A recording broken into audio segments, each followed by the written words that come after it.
chance to hear it, so let her tell it. People on the streets say Sabrina speaks. Tune into the show, she will let you know. Tell all your friends and family.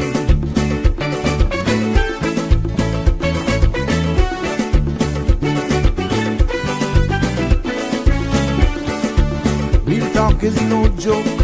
You get the news straight up from grassroots and concerns. You can hear with some people gone. So tell all your friends to tune in to Good evening, Cayman. I'm Sabrina Turner, and welcome to Sabrina Speaks, your daily dose of clarity, truth, and community insights. Every weekday from 5 to 6:30 p.m., we're tackling the issues that affect you, from national headlines to grassroots concerns. Whether you're in traffic or winding down your day, this is your chance to hear it straight and speak your truth. So buckle up, Cayman. We're not holding back. This is the show. We gotta let you know. Now we got to go.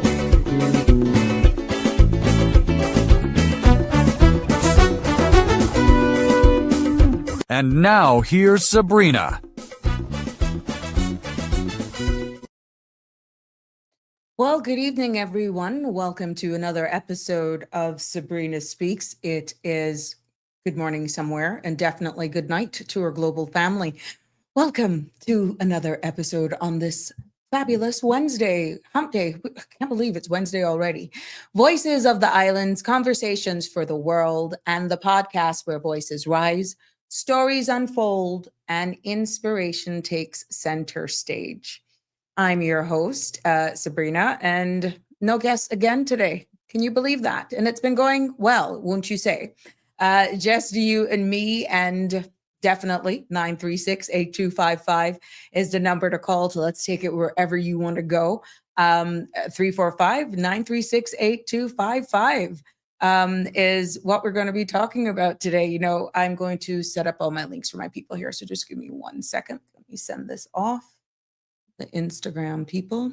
I see you guys. There we go. There we go. So that's for the links have gone out. The only one that's missing is the Insta. Once I get that one, then I will definitely post that. I was out and about today and out with a cousin today, out doing errands, a few errands, running up and down here and there a little bit. And oh my gosh, the traffic was horrible. Now, I don't know if it's because I don't really go out that often, but the traffic was crazy. That was, I would say, between 1:30 to 2 o'clock. And it was crazy. Yes, look, why not? Why not share this? Let's get to this. Good afternoon. So many wonderful reasons to be thankful. Yeah, that's what we are today, giving thanks on this Thankful Wednesday. But yeah, I was out and about this afternoon with my cousin, and she had a few errands to run. She went to some stores. I don't mind being driven, to be honest with you. I can fast, I can look, and I can see things. She went into some of the stores, and oh my gosh, I started saying, is it too early for Christmas? Look, I'm a big holidays person. I love the festive season. I love Christmas, not for gifts. I guess the older you get, reality strikes in. But I was like, Bianca, is it too early? I mean, everywhere is just, the only thing I'm not hearing is Christmas carols. But is it too early for Christmas? Or are we just rushing into joy because there's just so much and gloom? But yeah, I would like to get your take on that. You know, to look at understanding what comes with the demands. It's like it's a ticking clock. It's a ticking clock. The pressure to be merry. Then there's, you know, you're looking at that financial strain, just having come out of graduation, summer vacation, and bang, the holidays are already here. And for some, maybe hitting them with a little loneliness. And, you know, there are just those who just dread to look at it because they feel forgotten. And for those who really don't celebrate it, I was just like all over the place. But I was excited to see the decorations. Yeah, so it would be good to get your take on that. What it really means to you, and is it too early? Like, it's not like in the US where they celebrate American Thanksgiving, even though we celebrate Cayman Thanksgiving here at the end of November. And that's from the perspective of being thankful of ending the hurricane season. And we have so much to be thankful for. Good evening, my love. So good to have you here.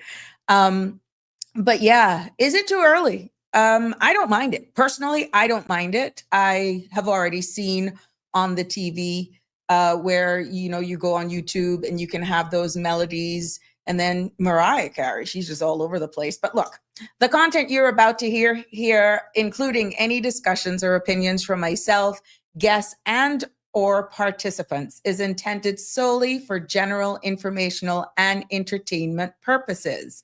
It's not a substitute for professional, legal, medical, or financial advice. I encourage you to consult with a qualified professional for specific concerns. Bridge Media Limited and all its affiliates disclaim all liability for any decisions or actions taken in reliance on the information presented. And please don't forget to follow, like, share, and subscribe so that you don't miss an episode. And welcome to my new followers and subscribers. I see you. I'm going to do a public post thanking all of those persons who are really, let me grab the Instagram link here, who are really loyalists. And I must say, for all of you who comment, I appreciate that. And, you know, they have these things on social media where you can actually say, hey, we appreciate you. Some may want it, some may not. But, you know, I feel an obligation to actually do that. But I want to let you know, gonna you trouble. I want to know, you know, that's okay. And I just want to say thank you to all of you, actually, to really all of you. And I'm seeing where those numbers are building straight across the platform. Yeah. But before we get into this, I like the conversation where it's going. I just wanted to start something. It's just one thing coming here and just saying open mic. But I had to let you know my experience. And I got an update on Jim. Yeah, I'll be sharing that with you as well. So yes, thanks to all of my followers and you loving the content here. Please don't forget to follow, like, share, and subscribe so that you don't miss an episode. Now, here's the latest that we have on our weather update, because it's that season. Yeah, festive season. People are going to be planning all sorts of events and so forth. And it's very important given what we've just gone through and what people, our brothers and sisters, not so far away, are still going through right now. And we are talking about Jamaica. We're talking about our brothers and sisters in Bermuda and Cuba, but I hear very little about Haiti. And it's just, again, very sad. And we know that our community has a large population of Filipino nationals, and there was a big typhoon that hit them as well. And the images coming out of the Philippines, that part of the Philippines, is really, really bad as well. So when you think that Mother Nature is not really putting her hand, is it a sign from God? Is it us with climate change? It is global warming. It's crazy what's happening in the world as it pertains to weather. But let me give you the latest weather update for here in the Cayman Islands. The synopsis calls for moderate to fresh winds, along with moderate seas are expected today over the Cayman area in association with a high pressure system over the Western Atlantic Ocean. Now, radar imagery shows isolated showers in and around the Cayman area moving towards the west. Our forecast for tonight calls for cloudy skies with 30% chance of showers.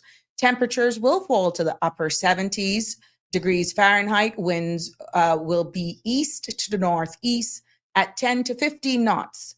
Seas will be moderate with wave heights of 3 to 5 feet.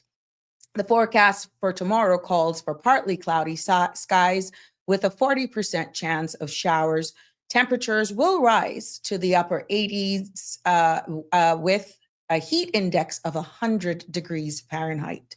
Now, winds will be east to northeast at 10 to 15 knots, becoming 5 to 10 knots in the evening for all of my boaters. Seas will be slight to moderate with wave heights of 2 to 4 feet. Now, in regards to the tides, today, low tide was at 3:27 this afternoon, with the high expected to be at 8:40 this evening. And tomorrow, low tide will be at 3:22 in the morning a.m. High tide expected at 10:16 and another low at 4:15 p.m. and a high at 9:28 p.m. tomorrow evening. Now our sunset this evening is at 5:48. That's not too far from now. And our sunrise will be tomorrow at 6:29 in the morning for all of you who like to go out and get that nice warm cup of coffee or Milo or cocoa, whatever it is you do in the morning, and watch the sunrise. It is the best time of the morning. Now, our outlook is calling for light to moderate winds and seas from tomorrow, along with a few afternoon showers through Saturday afternoon. Yes. Can you imagine? We're giving that because it's pretty much the long weekend that we have coming up. Yeah, are you looking forward to that? So there we go. Happy birthday to all of those November people and all of those celebrating it today, and those who may have forgotten. Happy belated to you as well. Good evening, O'Neill. How are you? It's a pleasure to have you here with us. Barbara G, good evening to you as well. Good evening, Damien. It's always good to have you here. Hey, Connie Bonnie, how are you? I'm not doing Christmas. I'm not doing Christmas by this year. Why? I'm going to send my Christmas shopping money to, oh, okay. I can see. Yeah. Connie is saying I'm going to send my Christmas shopping money to Westmoreland for the homeless. Yeah, I know it is. I think people will be looking at the festive season totally different this year for everything that's going on. Connie, good for you. Barbara G, we used to wait until Thanksgiving. Oh, this is in regards to me going out and seeing all of the stuff. And is it too early? Yeah, Barbara G is saying we used to wait until Thanksgiving, but I think it is way too early for us. Early as many, it can be depressing. Yeah, due to the financial issues. And can you imagine? I can understand though, Miss Barbara, the stores getting out this stuff early to let you know what they're going to be selling. That's advertising. Because even me, for those who wanting to promote events and Christmas specials, I have to start advertising that here now so that you can get out ahead of it. And I think what is happening, once you see the things on the shelves, you buy them and you automatically click into that mode. But yeah, from a retailer's perspective, I can see getting ahead of it. But what is really too early? I'd love to get people's feedback on that. Damien Charles, good afternoon. The holidays have just become materialistic and all about spending and profits. They forgot Christmas. There we go. That's your, yep, Damien Charles. We're hearing a lot more of that as well. Miss Lucille, good evening, my love. Lots of blessings. Stay safe. Love you all at home. Yes, Miss Lucille, that's over there, our UK family and our connections over there. They stay up for this show. And I want to just let you know, all of my people in the United Kingdom and for everywhere else that you're streaming from. I know we got a fan base over there in Australia as well. They're a day ahead. We want to thank them. We want to thank them so much for their loyalty here. Connie, oh, as for Jim, his belongings are packed in a black garbage bag, and is at Miss Shelda's doorstep, or that's Shelda's step. Side eyes. Oh my goodness. She could come back for that. Oh, she could wait for you. John Harry, Barbara G. Whoa. You're so beautiful. It would be nice to have coffee with you someday, but we're not friends yet. I hope to hear from you. Go there, Connie. There you go. See, John Harry's reaching out to you, Connie Bonnie. This is going to be interesting. Like I said, we got to do a love connection. I ain't going there though, Connie. I'm just commenting. I got to be respectful. I'm putting them up here. Unless they're rude, I think it's wise for me to share just to get the fun and giggles out of it. But yeah, it's talking about Jimbo. I did reach out to Jimbo to tell him how he's so missed here. And he responded. I told him, you know, oh, good night. Shall I call him? Hold on. 1 second, Michelle. But yeah, I told him that he was missed here and that, you know, we were putting out an APB for him and he acknowledged. So we know he's alive. We know he's living life. He is just taking some time to himself. But I did express how much we love him, how much he's missed, and let you all know here on the Sabrina Speaks family that he's missing us too. And that he's he remembers us. He remembers all of his CMR TV platform family, including Sandra as well. So yeah, I'm still on the hunt for Aliano. But in my errands out today, I noticed there were 4, I could be wrong, 4 or 5 cruise ships, including this huge Virgin cruise ship. So I know what kind of work Aliano does. I'm just hoping that everybody, kudos to those in the tourist industry and all over tour bus operators and all of the businesses on the waterfront that depends on these crews coming in here. I hope that they had a good day today, because it was mayhem in the center of town today. It was good. It was refreshing. But I can only imagine how those people feel. Good evening, Michelle. Welcome. How are you? I say on a worse than the paparazzi that was talking down Lady Diana on a spot, on a football on Jim. Yes, we did. We did. Tell Evelyn it's better. The passport on her doors, remain on her doors. Oh. I got flat out house. I can't take on no extra. She got dream house, better house than me, so it's better. Stay on her step. But I want to make a birthday shout out. Go ahead. Today, you don't know that today is Robert Borden's birthday, our candidate for Bordentown, yeah, Bordentown East. Happy birthday, Robbie.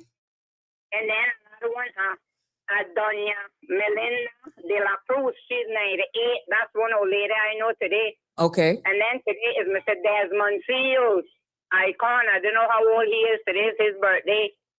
And happy belated birthday to Lana yesterday. I'll forget that. You know, I saw her in a pose at Lake Classique, trying to decide what pair of shoes she's going to buy for her. So many to choose at there. And kudos to Lake Classique. She's still doing wonders. I love what she's doing with her social media platform.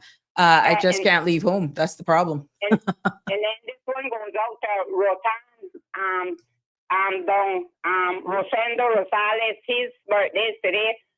He's from a TV network around there, but he was crying when they give him the birthday cake. Oh, that's joy. He was retiring today, but today is his birthday, but I forget how old they say he is. Well, just for the record, Connie's is on the 15th. Connie's is on the 5th. Connie's birthday is on the 15th of November. I remember that. Mr. Balika. In the mail, I have a birthday name. My sister me. I remember that. I don't forget nothing, you know. Hard to forgive. I hard to forgive, and I don't forget, you know. I can remember Santana come here at 9 years old, you know, Sabrina. I know, we know. You're like a historian. 9 years old in 1962. Uh-huh. And then my tells me I know more about the island than him that born here. Oh, I wow. remember George song, you know, I don't forget nothing. Some things I find, Joey and Mama from Northside, say, Shalna, you're not from here, but you know, places and know more things about the island than me that were born here. I don't forget things either. That's why I hard to forgive and don't forget. Yes. Always keep telling me, I wish I had your memory to say, and by the time you tell it to me, she said, forget it. But things that, and something it was some time ago that happened years ago, and somebody said they were contradicting a person about it, and then they said, I know who could tell you. But she was here, and she knew about it. And sure enough, why tell them what the exact thing, because they asked 2 more people that remember. Error thing that I tell them, they said the other 2 people tell me, the sick place you got memory. And my boss always used to tell me the numbers. If I get a person's phone number, you tell it to me once. I don't have it. I have to write it down, you know. I keep it in my head. I don't know how long I'll be like that. I just got a phone number for the plumbing people this morning, and I could not relate that. Okay. Like they put me on to somebody, but I think we got a big problem because I called my plumber and he said that he don't have the equipment. We got a clog and these people, but I hope that they don't have to do too much work because they charge $120 an hour. They were expensive, but they're professional. The man gave me an appointment for 8:30 Friday, but he was very nice. Okay. All right. Well, I'm happy you're getting it sorted out. There's advanced plumbing, but then they say he thinks he know the problem, but he don't have the equipment. They have it. And good, because he said that somebody had the same problem I had the other day, how I explained it to him. And he couldn't get it. And I told him, I said, but then I don't have no money right now to pay it, because I paid it, and I tell him, he said, well, you tell him I recommend you, and you tell him he can call me, because I know you. He said, because that one thing, they could say what they want about you, but you run from bills. You're the only person I see chase people to pay them. That's a good reputation. Explain everything to me, tell me it's okay. Yeah. And he said, He back. You want to check his appointment book and they coming on Friday 8:30. Yeah, So, but if they deal with the obstruction. I had swallowed again last night. I was trying to wash some sheets, and Sabrina, my back, that's why I feel so bad today. I bailed out 6 buckets with my bad back, and then the water was soaping because it come out from the wash and fill up the tub. I don't understand why they plumb that like that. Okay, well. And then I don't know if Bill Ray said that it was Mr. Jackson that did it, because I tell you this house was messed up because one person started and the next one finished it, and then I don't know nothing about all them things, and then by him having them, but I think whoever, because I think it was after the bell thing when Jess and them took it over. So whoever started from scratch done the plumbing, but then why they plumb it like that? Why they put the pipe for the washer for the water to come out into the shower? I don't understand that. They shortcut you, Miss Shelma. Well, let's hope you get it resolved. You're going to get it resolved. Bathtub. It used to come out in bathtub, but I don't have no bathtub now. I got a shower stall with the sliding doors, and it fills up and comes out. Oh, wow. That was a mess. And then I was trying to keep it from the vanity, the basin thing, because you can't hardly get no wood vanity around here. We were trying to get wood, but at the time we couldn't get wood, and it's chipboard, and that done had get wet the other day, so now it's sponge. I had 2 buckets, 3 mops, and imagine me with my bad legs. Oh, wow. I tell them I don't wash no more clothes, so when that gets it. Yeah. Well, thank you for reminding us of all the birthday shout outs, and I got some more comments on the screen, so I'll be reading those out, and I really hope you get your thing sorted out. Thank you, Michelle Ma. I don't wish that on my worst enemy. Yeah. Well, only one person I got, that one I beat for Bill Ray, so I don't got no real enemies that I know that they hate me. I don't know. That's a whole different segment. Shelma fights for a hubby. Hoot hoot. There you go. That way you get Connor. Miss Barbara G says 2 years ago, we're back still looking at Christmas. Is it too early? And we're seeing mixed emotions or mixed opinions here. And I totally get it. Some people are saying it's over commercialized. And how that derived, because today is open mic 936-8255 for you. Tomorrow we are going to have a guest, and I'll tell you who that'll be at the end. Do you want to even try to get maybe 1-2 giveaways as well? Put it like this: you're going to smell nice. Yeah. But I was out and about today, and for all of the decorations, which for me personally, I did not mind. I did not mind at all seeing them. But there are some others that are just saying, oh my gosh, this is just too much. It's just too early. Is it really over commercialized? And but Miss Barbara says 2 years ago, Christmas a day, I did a birthday cake for a manager and LED lights. It was so surprising to me how many asked whose birthday it is, and that's a manager. Yeah, it is. Maybe because it was on Christmas Day. For those persons who were born really like on Christmas Day, Christmas Eve, anytime in Christmas. Some people think you double dipping, but it's 2 different occasions. Or those persons who were born on Christmas Day. Do you give them 2 presents then, if that's the case? Do you give them a birthday present and a Christmas present? How does that work? Yeah, so it's bad. Like on Valentine's Day, you born on February 14th. Do you get, is it a 2-for-1, or do you get 2 separate gifts if that's what you're into? I know people, it's a thought that counts, but Barbara, it's really hard, to be honest, on Christmas Day. How do you navigate the 2? Birthday presents, it's the Christmas Day, the Christmas meal, you're doing the moment, which to me is all about family, close friends. But somebody being born on Christmas Day, the gifts can get a little tricky for some. Yeah, Connor, we got it, Michelle. But she called in. Happy birthday to everyone. Miss Connie is wishing everybody a happy birthday for the persons born in the month of November. Hey, Sherry Ann, how are you? Still working hard? Good to have you with us, my love. Miss Lucille, never mind, Miss Shelma. I am going to dream and we going to buy the winning. Yeah. Just share the love, share the love, share the love. Yes, you are quite right, Connie Bonnie. We're going to be getting an update. Since you called it, you or something else. We're going to have Ted Green on here. You know, he's launched a new fragrance. He's going to come on tomorrow because we are overdue an update. And he has launched a new fragrance. And I'm going to try to get some goodies that I can share with you for tomorrow as well. So we're going to hear more about what adventures he's been on. He's one of our own. We're going to showcase him tomorrow. That's Thursday. And then I'll be having an author on Friday to let us know. And I think that's a secret gem that we have hidden here. I had a quick read up on the author for Friday. And I'm liking what I'm seeing. So I'm going to make them share a little bit more about themselves, tell you how they can get their ebook, because these are Caymanians and we want to showcase and highlight them here on this space because we know the family that we have here on the Sabrina Speaks show. But yeah, we know the holidays are coming. Ted Green's update, that may be the perfect present either for yourself or your family. Yes. Damien, what are you saying? To give my daughter 2 presents. Oh, okay. So you're saying that, I guess that is the case. You'd have to give your daughter 2 presents. Ah, I see. Yeah. But you think that it changes the older people get when they understand that there's really not a Santa for all the kids that are listening. I'm sorry to bust your bubble.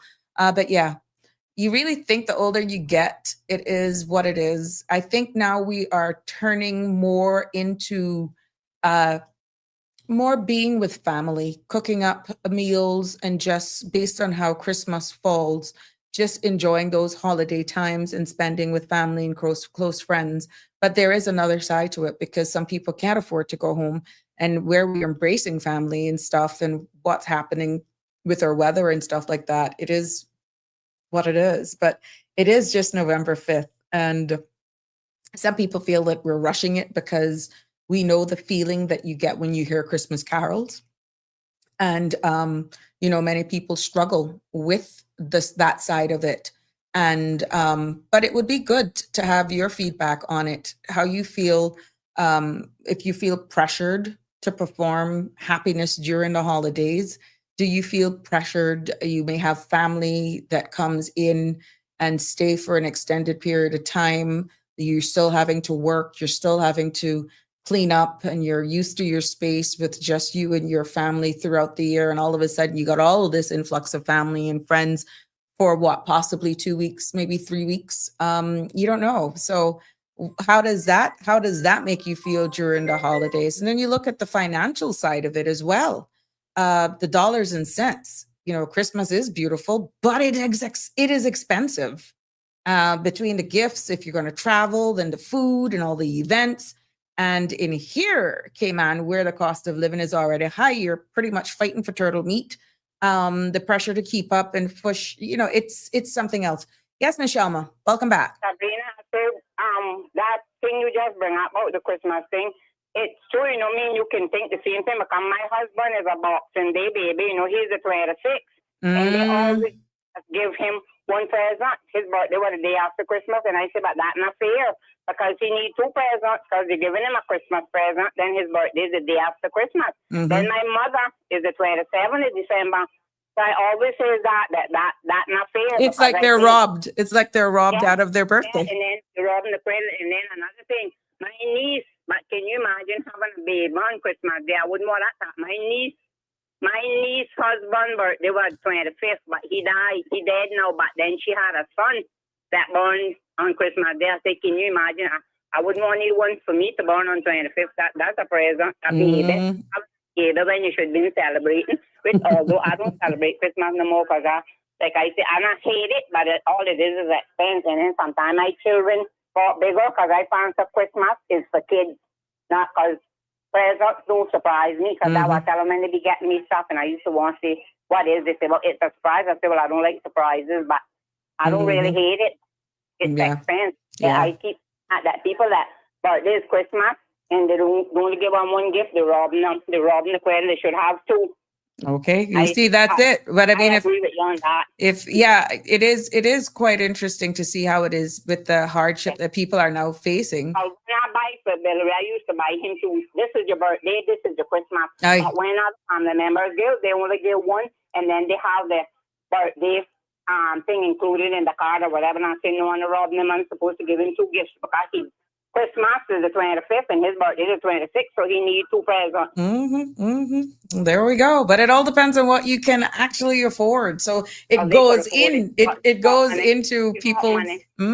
Oh, They okay. can afford it. They got money. Mm-hmm. And the people that got money, the people that mean me, that never dry shit in my ass will give something quicker. Oh, there is no 9:30, but yeah, we need to. But it's 6 o'clock, but I just say that's true. I will give, my father would give a shut up his back and stay bare back. And we got that from him.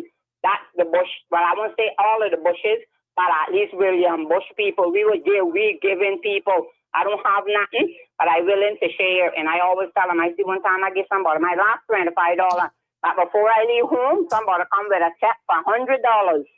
So I do. The more I receive, and I willing to share. Okay, well. Whatever I have, if you ask me, I don't like nobody touching the stuff and stealing from me. But if you ask and I can do it, I will do it. Right. Well, thanks for sharing. Leave it to Michelle, my boy. I have a commenter who says that, pretty much Christmas decorations they've seen out from mid-September. But I saw what I saw today. And let me tell you something, that is that in itself spoke volumes for me, but I can see it from a merchant side where you want to showcase your stuff. You have to order these things from around August, September. And then if you had leftover stock from, let's say, last year, in that world, then you may want to do some deals on it. But then look at the financial implications of that when you're pretty much trying to stretch $100 budget across 10 people, for example, if that's the case, because it's not like your utility bills go away. It's not like you not going to want to at least try to cook a meal, or maybe we can change it up a little bit this year, understanding everybody's going through something. As Connie said, she's not really buying gifts this year. She's sending what she has to do for her family and loved ones in Westmoreland, Jamaica, whose Christmas, but their spirit, let me tell you something, is something else. But what it is, it's not going to be a traditional celebration and festive time, because a lot of them will still be without a roof over their heads or couching somewhere with a family, a friend, or other loved ones. But even with gift exchange at work and at school, buying gifts to coworkers, like I said, for the teachers, for cousins, and even your own children, you're expected to host and even attend a number of gatherings. You bring a bottle or a dish, and who wants to walk into an event, especially with absolutely nothing? It is a bit stressful for a lot of people. And I think that if I had to give any advice to anybody, that you should just set a budget. And if it's anything, understanding that this is predominantly for kids, but nowadays these children are real. They know nobody to come down no chimney in the Caribbean. We hot as the hinges of hell. There is no chimney here, but the land of make-believe, based on the age of the children, mom and dad buys those gifts. And there may be a situation where, there is no funds for a present of some sort. Thank God for all the charitable organizations that we have. We know Mr. Big Kent Rankin, Mr. Biggie, and those guys. I think they still do their thing at the airport park where Santa comes. We know that the Lions Club, they also do giveaways, and we have some of our MPs that are doing things as well. So that may actually ease it off of a pressure in regards to some of these kids receiving presents. For those who are less fortunate, we have a lot of businesses as well who are doing sponsors and stuff, and they are actually giving away presents. Now, in that case, you may have a parent that comes, want to make it look as though they gave a present to their son or daughter or kids. How, looking at it from that perspective, but can't afford to buy it. We've had to exercise a lot of discretion in my days of being an elected member and having lots of stuff and doing lots of stuff in our constituencies. And it's one thing to give the kids, but there's another thing, the reality of just leading up to that. It can get a bit costly, but the smiles on those children's faces, even those with even having a Christmas tree, We've gotten donations from corporate persons who have just secured live Christmas trees. And they would actually say, if we know those families in need that would want a Christmas tree.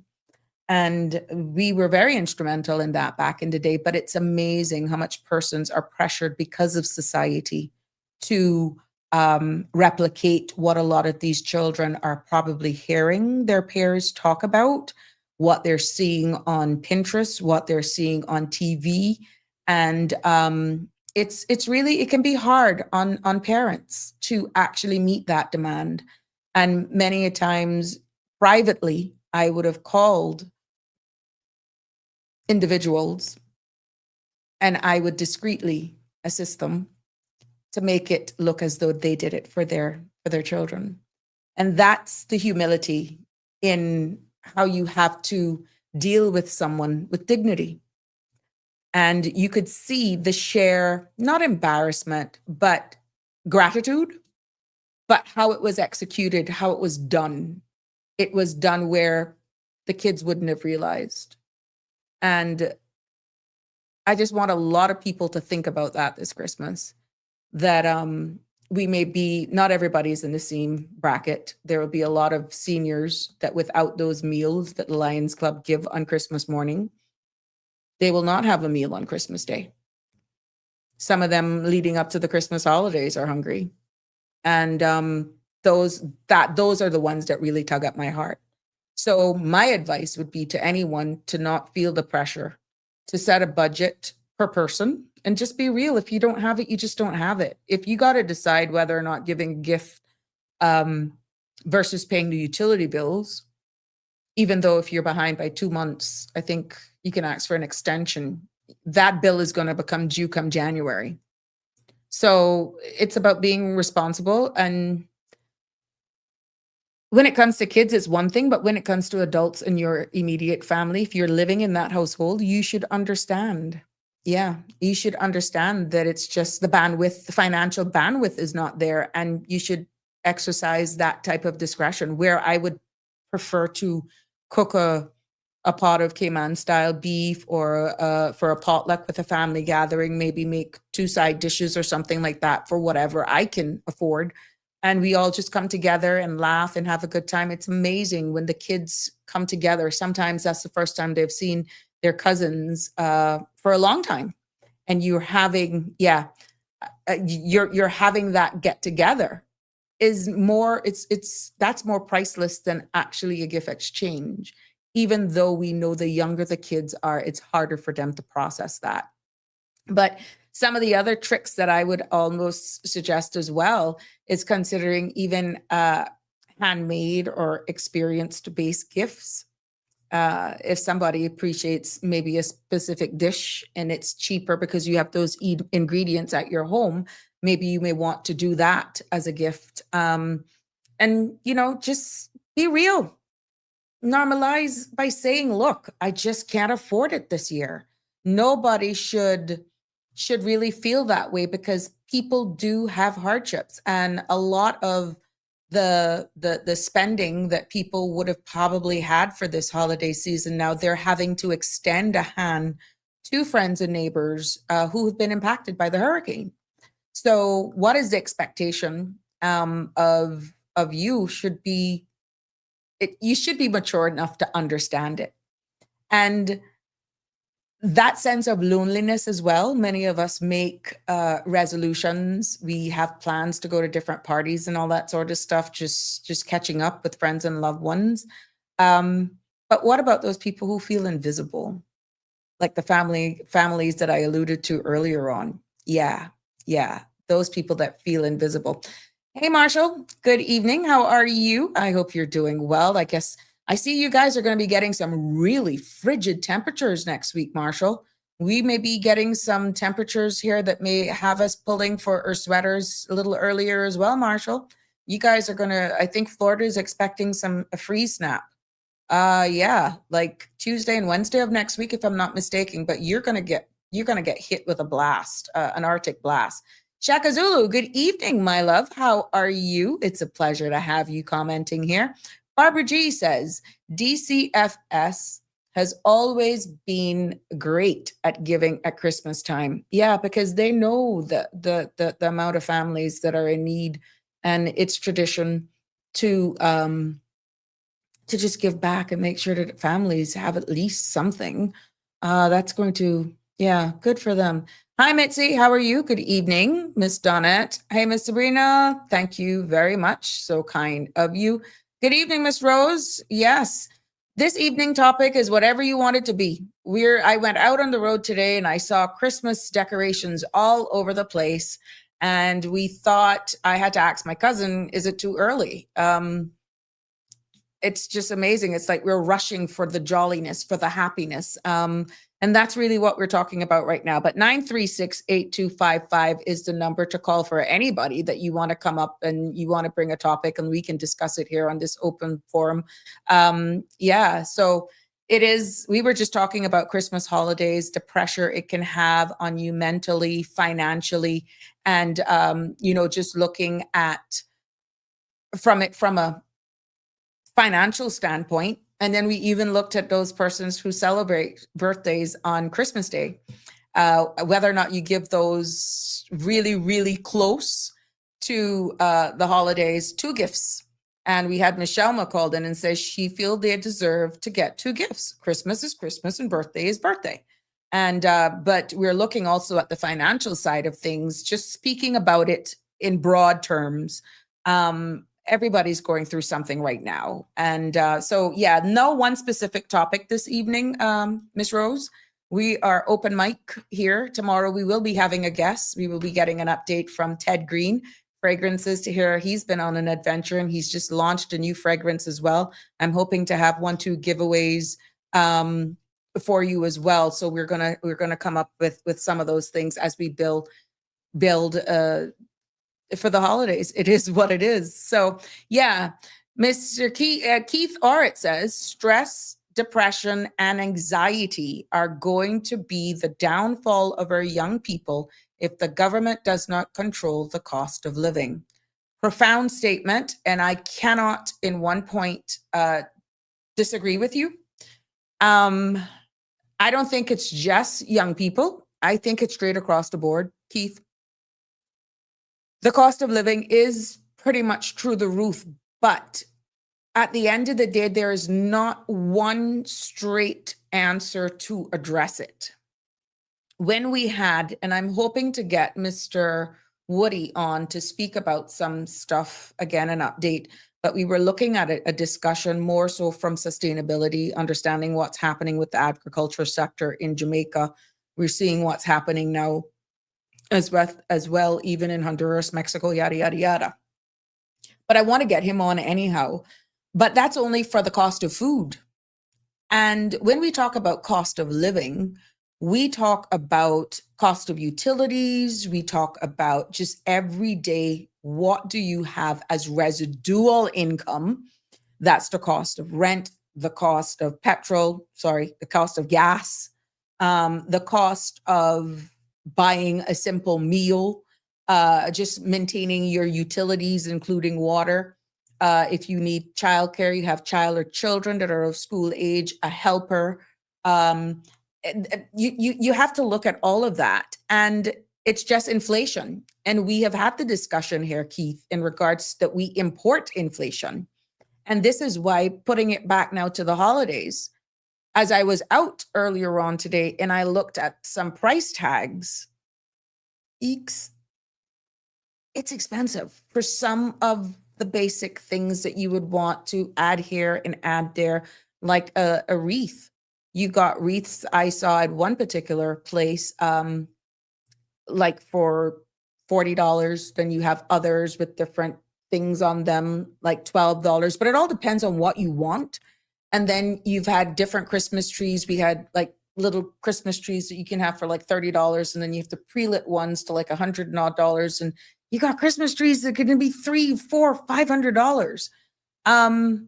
But what I'm saying is even the cost of a red bow is going to possibly set you back within $4 to $5 a bow. I'm talking about the ones that if you want to put on your front door or something.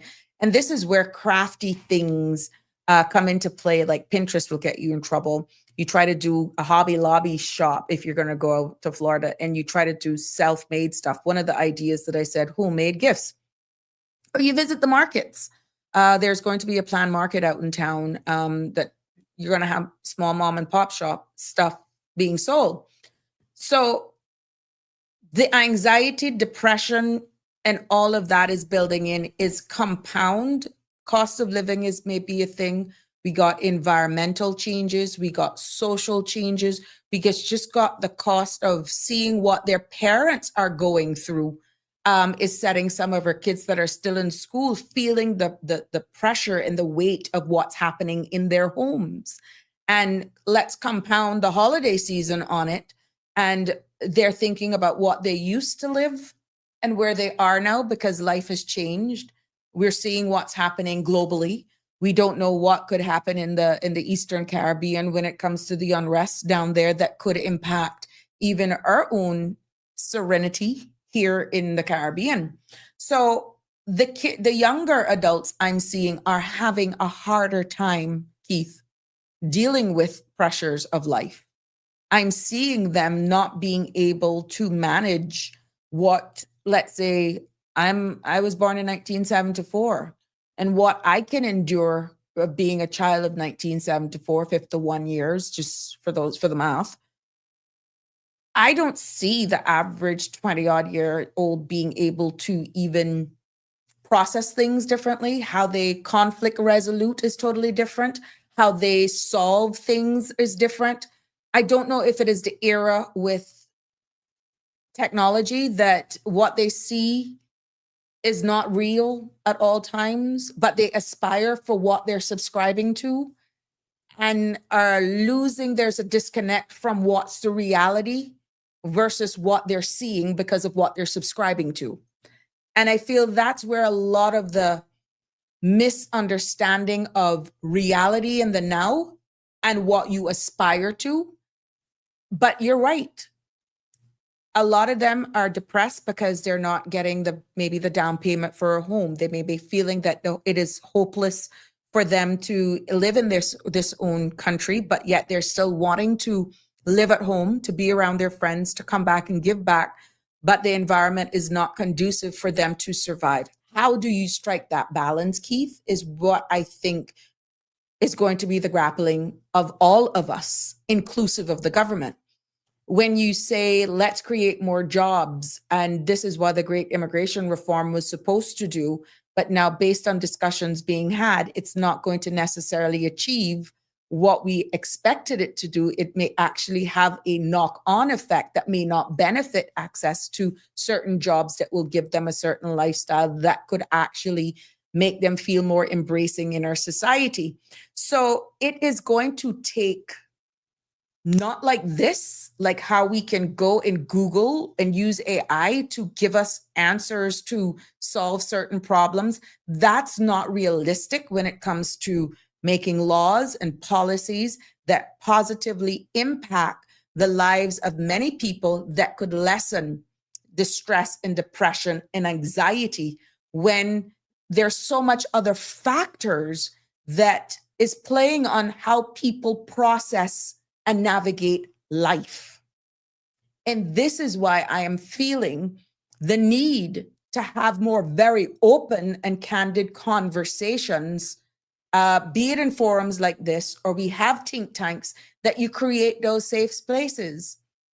So when you look at even our young adults and teens that are going through depression, and you try to get down into really what's causing it, some of them is a chemical imbalance. Some of them is abuse. Some of them is factors in the homes that they're in. There could be tensions within their parents. It could be extenuating circumstances. Okay, perfect example.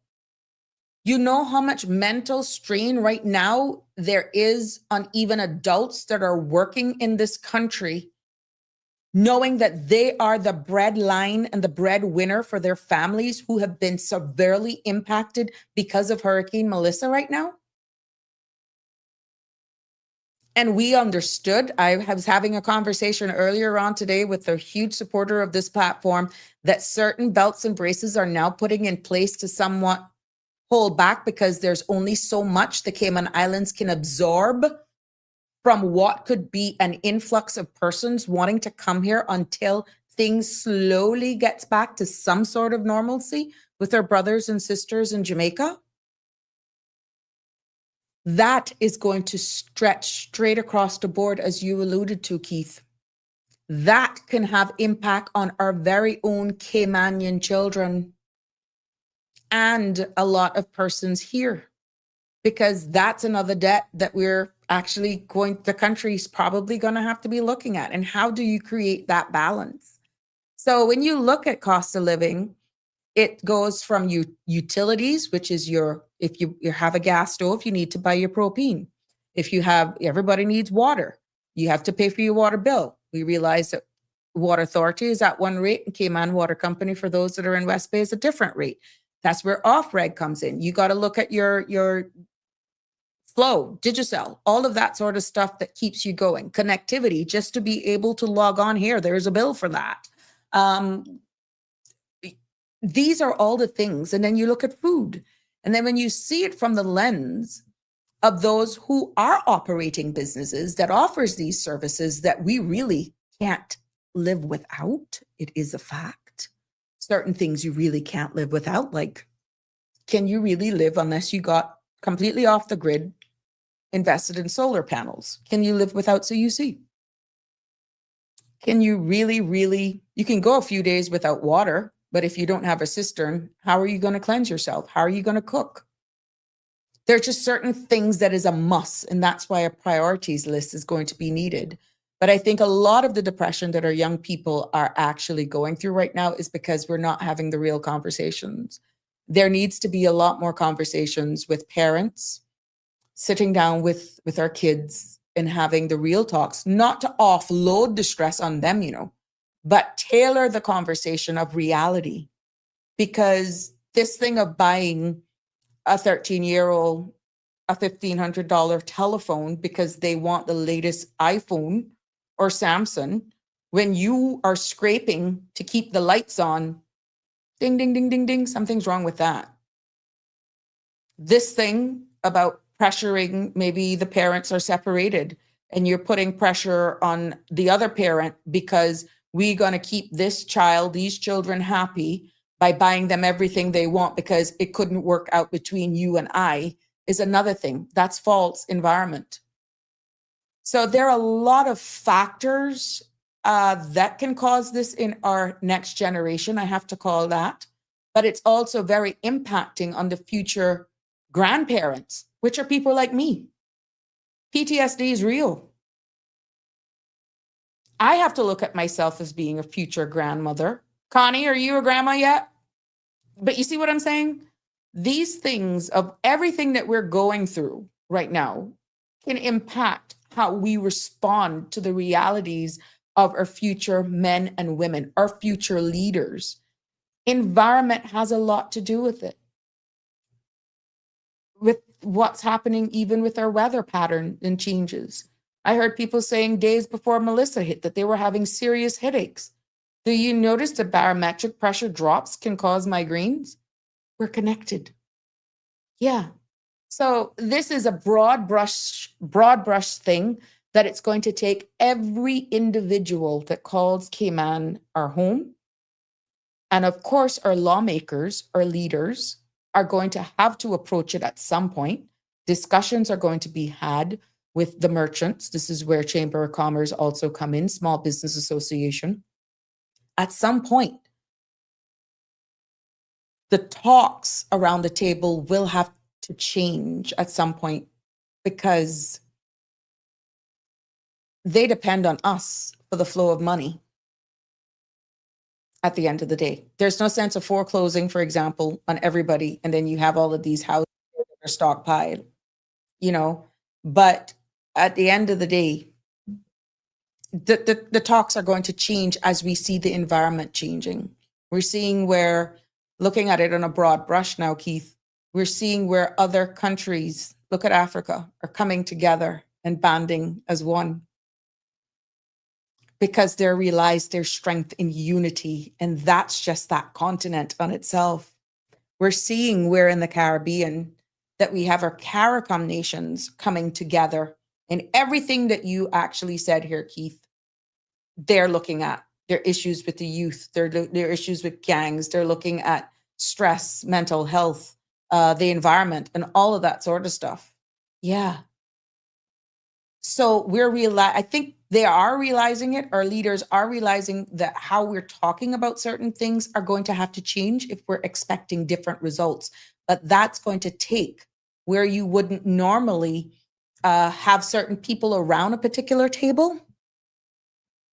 They're going to be too welcome at the table, because that's the only how we're going to navigate the real issues that's happening in our society. Dressing up in a full suit is not going to make it anymore, because that's not real. If you cannot relate to the average Joe in certain sectors of our island, then you can only speak at a level with a tuxedo 7 days a week. I gave an example. How am I going to have a debate and a discussion with somebody about the needs, let's say, of Georgetown, when the individual has never left East End? You won't expect for them to understand what's happening in Georgetown if all they can see is through the lens of what their environment shows them, East End, because they've never left East End. And until they move out of there in order to understand and see exactly what's really happening in Georgetown, then you're just going to get only what they see. And I feel that a lot of the policies and stuff that we're making that eventually could be law requires a lot of engagement. And this is why places like this, subjects like this, topics like this really matter, because your feedback counts. But cost of living is a key, but that is so broad. You can dissect that into so much areas, and you still will not possibly resolve every problem. So yeah. Marshall, you saying it's getting cold? Cayman kind. The only time you can hear about issues such as cost of living is voting time. And once it's over, the issues in place, the issues are placed in file 13. Cayman kind, it shouldn't end there. That's why you hold them accountable. That's why you hold them accountable. That's why I encourage you all to listen to this budget meeting, to see if you are in there, to see if what that is being reflected. Remember, your government has a right to run our country. But if there's promise of getting people into those homes that are built, and there was funding needed to finish those homes, put the pressure on your elected representative. And then in turn, the minister responsible for those houses. There's been this huge cry for the East-West Arterial, and we heard the issues talking around that. To lessen the traffic on Ulterior Road, God forbid if Melissa had come here, we could have been cut off again. While they look at other mitigating factors, this is where accountability comes in, Cayman kind. And you have to keep the pressure up. Just how you're saying the only time you hear about it, a cost of living, is during voting time. After that, it's over and they're elected. Why does it go silent? Because you, the people, go silent. That's why it goes silent. And you only have 1, 2, 3 persons maybe get on public platforms and try to hold them accountable. That's why it goes silent. And then guess what? Oh, get us in. We'll do what we want. We'll have one town hall meeting there. We'll limit how much questions you can ask and figure how to take it. That's the type of society we have. 9-day talk. Yeah, that's exactly how you all are looked at. But those days are coming to an end, because I'm feeling the frustration building up, and you're asking the questions here. You're educating yourself. But again, you need to keep it on. That's why you've elected them to represent you. So that file 13 only exists because the people allow it to exist. You don't have to have that. We've had a lot of fights in John Gray School today, all day. There was chaos. Oh my. With students all day fighting wardens and the bus drivers, or where kids aren't called, no name chat. Oh, okay. Yeah, there's been some unrest there. Well, how do you deal with, again, there have been issues. As you can see, I'm getting some reports about fights happening at John Gray, and these students are fighting with the wardens, and bus drivers are aware. So at the end of the day, that is a parental responsibility as well. When you see it get to the point that we can't handle our children on these buses, because what is causing this behavior? If it's to the point now that you're going to tell me you're going to need police persons, let's say on some of these buses, or security guards on these buses, then that's another element there. That's our future. Where do you hold the parents responsible for some of these behaviors is another thing. Okay, mankind. Let's see. Let me see what you're saying here. That is so, Sabrina. Worse when they are not being hired, then they feel hopeless. Yeah, they don't feel as though they're included here, but it takes all of us. And I feel that every voice has a value when it comes to feeling accepted in our society, feeling as though their voice matters and not just their vote. Because if they go so far to visit your house during the campaign, not once, not twice, 4 times, guys, do you understand how important that vote is for them to see you 4 times? And worse, if you ask them for whatever monetary thing and they send you an envelope of money, do you realize the power of your vote? But yet what you're saying, these issues fall in file 13. They fall in file 13 because you sold your vote. You sold it. They don't have to knock on your door one day. They don't have to have one community event. They don't have to. They don't, because you sell it out. And until that stops and you hold them accountable for making change, like Cayman kind said, yeah, that's the only how it's going to stop. Yes, ma'am. You're live. I see. I don't want to start yet. Nothing. You were talking about Christmas, but yeah, I thank Keith for bringing that up, though. Thanks, Keith. No, but I'm not talking about Christmas now. But I want to, and then another thing, I forget my niece's birthday on the 3rd, New York. Okay. I forget that, and she's the one that works with the immigration. That when they catch these overstairs, when I pick them up, she's the lawyer that interviews them, and then she takes the interview to the judge, and then the judge make their final decision whether they should remain in the U.S. or they should be deported. Think I got big people in position too, or what? But listen, I'm going in a little bit to the politics because I was just watching and I see, and this is the House of Parliament in Jamaica, and I think certain things going on there are really that's not fair. I mean, like Mr. Washington say, it's not about politics now. It's about the Jamaica people. And I think he's from the PNP, Darrell was. A helicopter went into Westmoreland. No, Mr. Vaz is the JLP. He is with the current government. JLP is Mr. Vaz. JLP. No, it's that's the PNP. Darrell Vaz. He is from. No, but he is a Vaz, but it's not Darrell. Darrell Vaz is from JLP. This is okay. Go ahead. He's from the PNP because I'm at that I could read. Okay, go ahead. He's Golden. He's from Golden. Okay. And he named some Vaz. So, cause now I know Anne Marie Vaz was for Portland, and her husband she never get in. And Darrell Vaz, they were for JLP, they for Andrew. Since I got called name, but this is Dwayne Vaz or something. He is for Westmoreland. Because it come out there. And he said that a helicopter went in there this morning with stuff for the people from Madi. But then what happened? The people that in had trucks come there and they receive the goods, and people were calling him, asking, because of course, as Andrew Holness people get them, because I see Dr. Marzuka calling him, he was saying it's not political, but it is political. People that got common sense can see, and I was watching. And yes, and when they mention in different parishes, you hear nothing about St. Mary. I don't hear them mentioning them.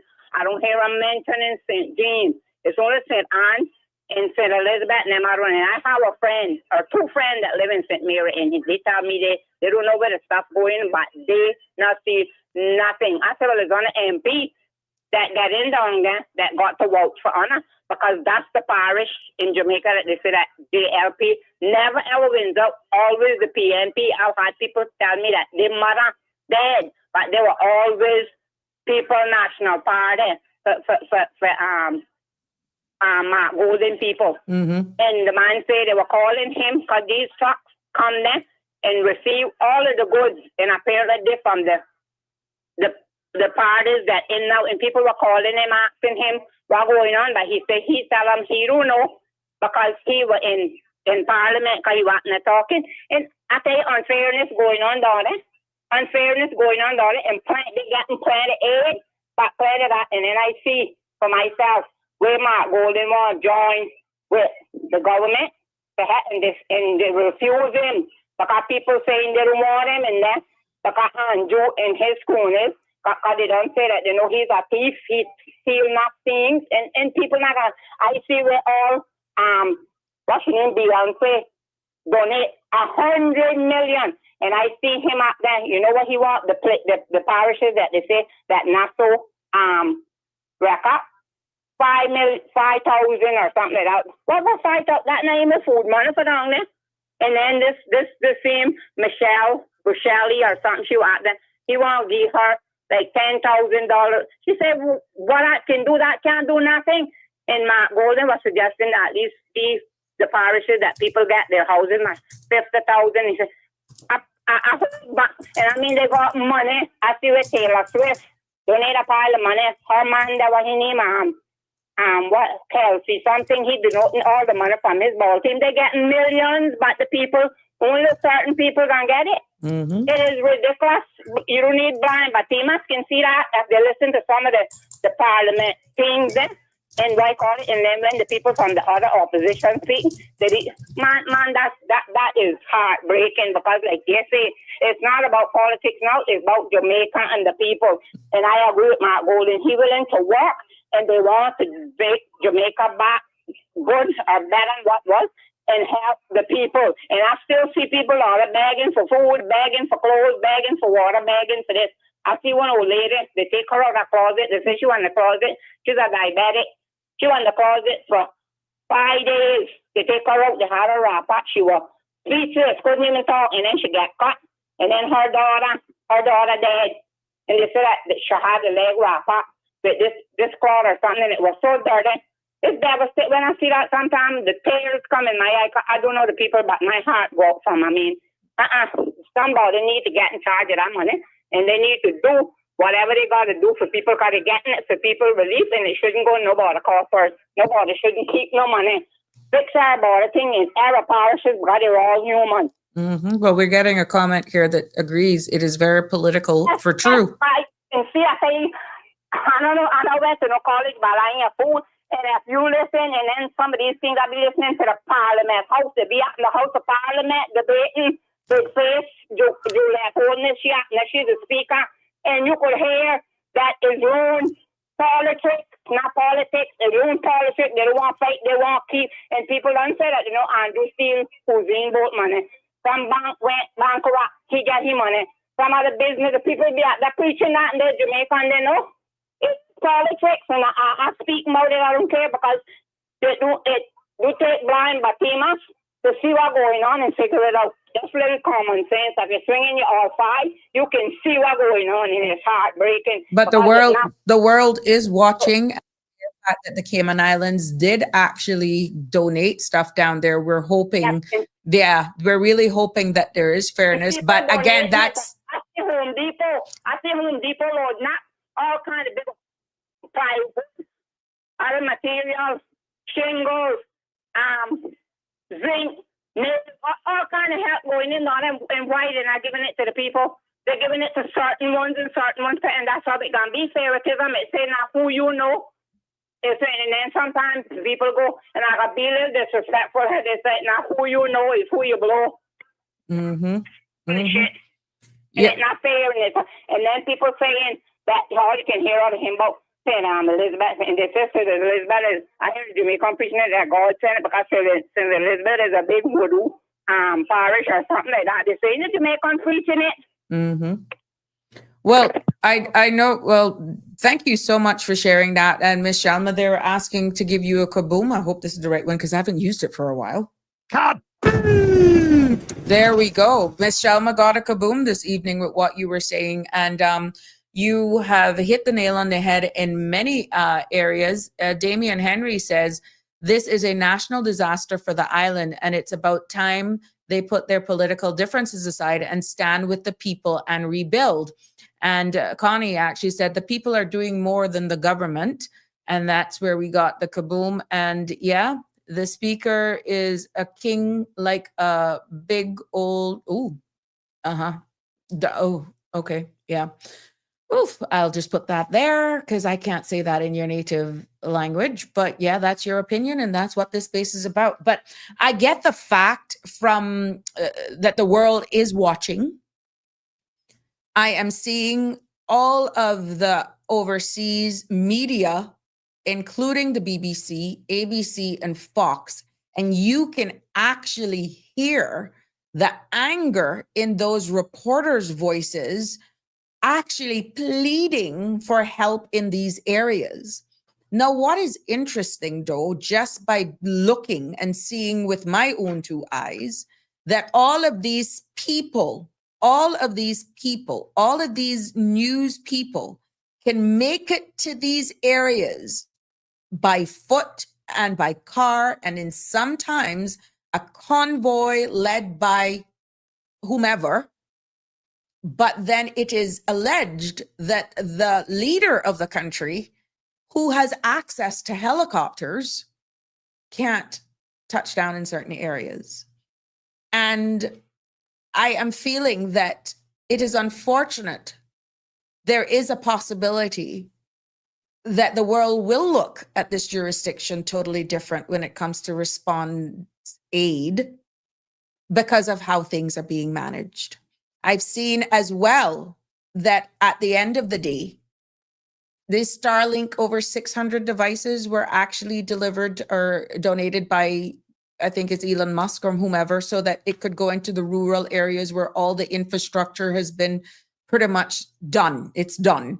But these Starlink devices are actually already prepared and connected. You just give them out, be it you put it at a library, be it you put it at a church or a school, whatever, so that people can get access.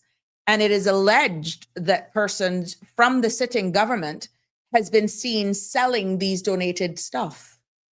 Now, they're saying now that as well that some of the areas that the traffic going into some of the hardest hit areas, that they're going to be controlling the amount of traffic that goes in there. That's, I can understand the reason, because they're saying it's slowing down getting aid into these mostly affected areas. It's slowing down the response of removing of bodies. It's slowing down the response of just emergency response. And we're seeing where in some areas that the static field hospitals, that's hospitals that are set up, again, all donated by private companies, the United States and all that sort of stuff, that is giving all of this aid. One thing you can't say based on what's in the public media, and I'm not saying anything that's not in the public space, and I'm not being political by any means. I have no stake in this game. I don't care about JLP. I don't care about PNP. I'm not a party thing. We're having a public discussion on rebuilding in response, lives of people. And honestly, whether or not they could be prepared for a Cat 5 of this magnitude, understanding the terrain of that jurisdiction, not like here in the Cayman Islands, what you have shared here by your calls and your comments on the screen, it is very evident. It is very evident that there is no unity. And I alluded to that yesterday when we were dealing with our own tropical issues here with Grace and Ida. where we, as the sitting government at the time, we were very inclusive of the opposition. Now, not telling them how to run their own country, but that's not how you rebuild. That's not how you rebuild a country. Every life matters. It doesn't matter what branding you're on for political reasons, to be honest. And it is there in a public space, what is being reported. And I am feeling that some of the nonprofit organizations will actually be putting questions themselves to how they're seeing aid is being distributed. And there are going to probably be questions. You're seeing, I think, where the Chamber of Commerce down there that themselves are saying, look, something is wrong. This is not right. So you're having their own people seeing it with their own eyes and questioning the government. But again, they're an independent small island development state. They run their own show. What do? You're seeing where a lot more of their members of parliament out speaking. You don't see chief officers. You don't see permanent secretaries talking. You're seeing the MPs talking. You see? That's what you're seeing. So it's a total different structure down there. And but the sad part in the rebuilding and the recovery process of this, it is becoming very, very evident that politics is at stake for even those who is not really into politics as such and respectful of Jamaica run their show how they want it. Yes, we have close ties. Our government did what we had to do from a national perspective, but we are not going to interfere as an island in their local politics. That's what the people of Jamaica do. That's what they do. But it does not give them a good reflection where reputation is concerned, because now that their parliament is live streamed, now that the power of social media, and you cannot silence the press, once they're in there, it will come out. And I think reputational damage will actually come from this. It is just a pity that lives possibly that could be saved will not be saved because of the high stakes in politics that is at play. Connie, speak it. She's a disgrace and a big, bully. Is that, who are you speaking about? Is it the speaker? Okay. Oh, Lord. Okay, I'm just putting your stuff up here. He's wicked and a very evil man. I don't know what that is. And they are nowhere to be found. I guess these are some of the representatives. I see there was a young lady, an MP, who was really just crying for aid because she is a part of the opposition. I guess that would be the PNP side. And she wanted to, or she had access to heavy equipment that could clear an area in order to have access into her constituency. And respectfully, she asked the leading government whether or not she could engage. And they told her no, she has no right to go and engage with any private sector partners to clear a path to get to her constituents and for them to possibly leave. They told her no.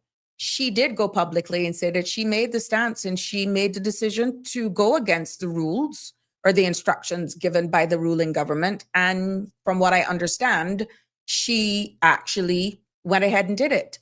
Now, she's actually crying emotionally because she can see her people are suffering and it's obvious that the aid is not getting to them. And she's just begging for them to just remove the politics and just actually involve both sides in as they go into this recovery process. Yes, Nishalma. Yes, Sabrina, that's the same Michelle Busheliatar. She Okay. went down Yeah. and she was in my golden went up there and embraced her. See, woman, and she's the one from South St. James. And she said, and then this is the thing, listen, they say about that, she said that she tried to get in there and they went from 3 different areas, but they can't get in because the place is flat. And Andrew said the day that when I watched him put on the thing for the helicopter and I watched one of his schooners, I don't know who he was, put it on, and I see him when they get out in the helicopter and everything, and they went, but that was just after, and they said about that, they went to the areas that he wanted to go where he was elected, but he said that these are the areas the breeze were too strong. But people understand that, yes, but helicopters are still down there now, and what people are saying, apparently this South St. James is still, people still need stuff, and it's still starting to find people dead on the trees and all kind of things. Why they can't still go? He's not interested. And that's what, like I tell you, you need to be no rocket scientist to see that. And I see today one man, interviewing one little girl. You have to see the little girl, small, poor little thing, and she was showing him the bed. I don't give her to be more than about 4 or 5 years, the most. At your fire, figure 4 back in chat like a para. And you got to see the place, and she was showing, and then the man was talking, and they were asking, they don't even have, the man said they don't have nothing raw around. The poor little girl was telling them that she was hungry, and she was showing them how it devastated. They think, she said, see the bed, that's where she used to sleep on. And then she was showing them, she picked up one pencil, and was showing them coloring books and different things.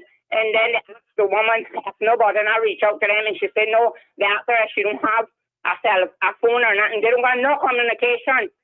So plenty of people, and like I say, it is hard because like my goal and I agree. I'm not in politics neither, like I tell you, but I agree with him. He look like he got more heart than I would call him big nose and do holiness. For people that cussing him, saying he's a thief, and he about he never born with gold spoon, but he get it. But look at Mark Golden is a man with more heart. Like he said that they don't want upset nothing with them, but he can do what they can do. But I guess they're not in, so they can't do too much. So they don't want them involved in nothing. Like he said, it's not about politics. It's about Jamaica and the people. Say that I hear that with my ears now. What happened in Jamaica House of Parliament? I watch it today. And I remember big nose on, look at that, then you can see the guilt. He looked frightened, he pale. That is his fucking sins that God forgive me. And like people say, he wicked. And Trump call him a fucking thief. We're going to refrain from the obscene language. I don't want them to block my channels. But I know it's very emotive. It's very emotive, but yeah. It is politics. I tell you, not tricks, because they're not politics, because they're not got tricks. Yes. Yes, it is. And they can give more help than what they planted. All them people with all the food and things, but in the Arab parish, people should have food. They should still not be begging for food at least. Yep. Thank you for that. I know this is very emotive, and I'm going to look back at all of these comments that we're getting. And yes, it is what we're seeing, but it is very obvious what's happening. Connie says, those tragic are people going the different parishes, giving the people, the traffic. Yeah. Traffic going different parishes, giving people food and water. Yeah. I follow another blogger, and he's very, very, very vocal. And for what I see him doing with the kitchen, I think is a Mr. Azad. And there's another company that he dealt with that gave power banks and stuff. And this man says, whatever you buy from us where tarpaulins are concerned, I will match it. And I know for a fact that Miss Donna is here with me. She was worried because she's hearing now she heard from her brother for the first time today, and she heard from her son. And what she was describing to me, who's in Montego Bay, for the record, where she was explaining to me where he had to walk today, because it's not like he doesn't have money. He just doesn't have cash. Where he has to walk to possibly what he has heard to get money from a machine or a bank that he heard there's access to possibly cash would be from Prospect to West Bay 2 times. And he was consoling her that he's going to be fine, and that, there is nowhere to exchange money in the area of Montego Bay because the banks are damaged, yada, yada, yada. And you have the card. It's not that you don't have money. You just don't know where to get the cash. And that too is causing a problem, which I know if Danny hears this, he's going to say all this cryptocurrency and all this, what happens in a national disaster? There's no connectivity. How are you going to do trade? And that is a thing. And she and I were having conversations today where we're saying, look, that's in Revelations where it says you're going to have the money, but there's nothing to buy. How are you going to spend it? And it's heartbreaking to hear the realities of going down there. Another story that I heard as well was today there was a lady that was found in a closet sitting down for 2 days, her lifeless body. She had passed away. based on injuries sustained when her house collapsed after losing the roof, and they were running to a neighbor's house for shelter, and she sustained gashes to her arm and her head. And the amount of blood loss because of those injuries, she died. And she's a young mother, left either 2 or 3 children behind, and her body was sitting in a closet now because there are no walls. That was the only piece of wall that was left, was what used to be a closed closet of some sort. And her body was just there for 2 days. People in the area recognized the lady, and she was just there lifeless. She died before the brunt of the hurricane winds and rains even subside, because her gashes were so deep that she could not. She just went unconscious, and she, of course, succumbed to her injuries. These are real stories. And they're saying for the amount of persons right now that have expired, that have passed away, that for those areas that have been cut off, marooned, as they call them, that people are actually burying the dead because they're just decomposing for their own safety. And it's just out of respect. So the numbers that we're hearing, maybe there's some that will be buried and the government do not know. But I did hear the Prime Minister said that if they are aware that persons were buried before they could be retrieved by the coroners, that they will be exhumed to determine the cause of death. Yeah. You heard what I said. That he will exhume these bodies, and based on science and technology that is available, will determine the cause of death. So that's how they're going to give a realistic count of those who may have lost their lives. But what about those who probably will never be found or reported? That's going to be interesting. Damien, this is one of the things I was hoping not to happen, and that the greedy politicians would change their ways, but it is all just a dream. They will never change. Keith, hurricane season is every year for 6 months. So the Jamaican government needs to build shelters for their people as soon as possible. Keith, what's interesting is that some of the areas that they were actually sending people for shelters, shelter wardens and managers, like, for example, some of the schools, they were in deplorable state anyhow. And it's not surprised that people said that they were not going to leave their homes, because some of them, their kids go to these schools that they were categorizing as shelters. And they knew the state of those before the hurricanes because the buildings weren't maintained.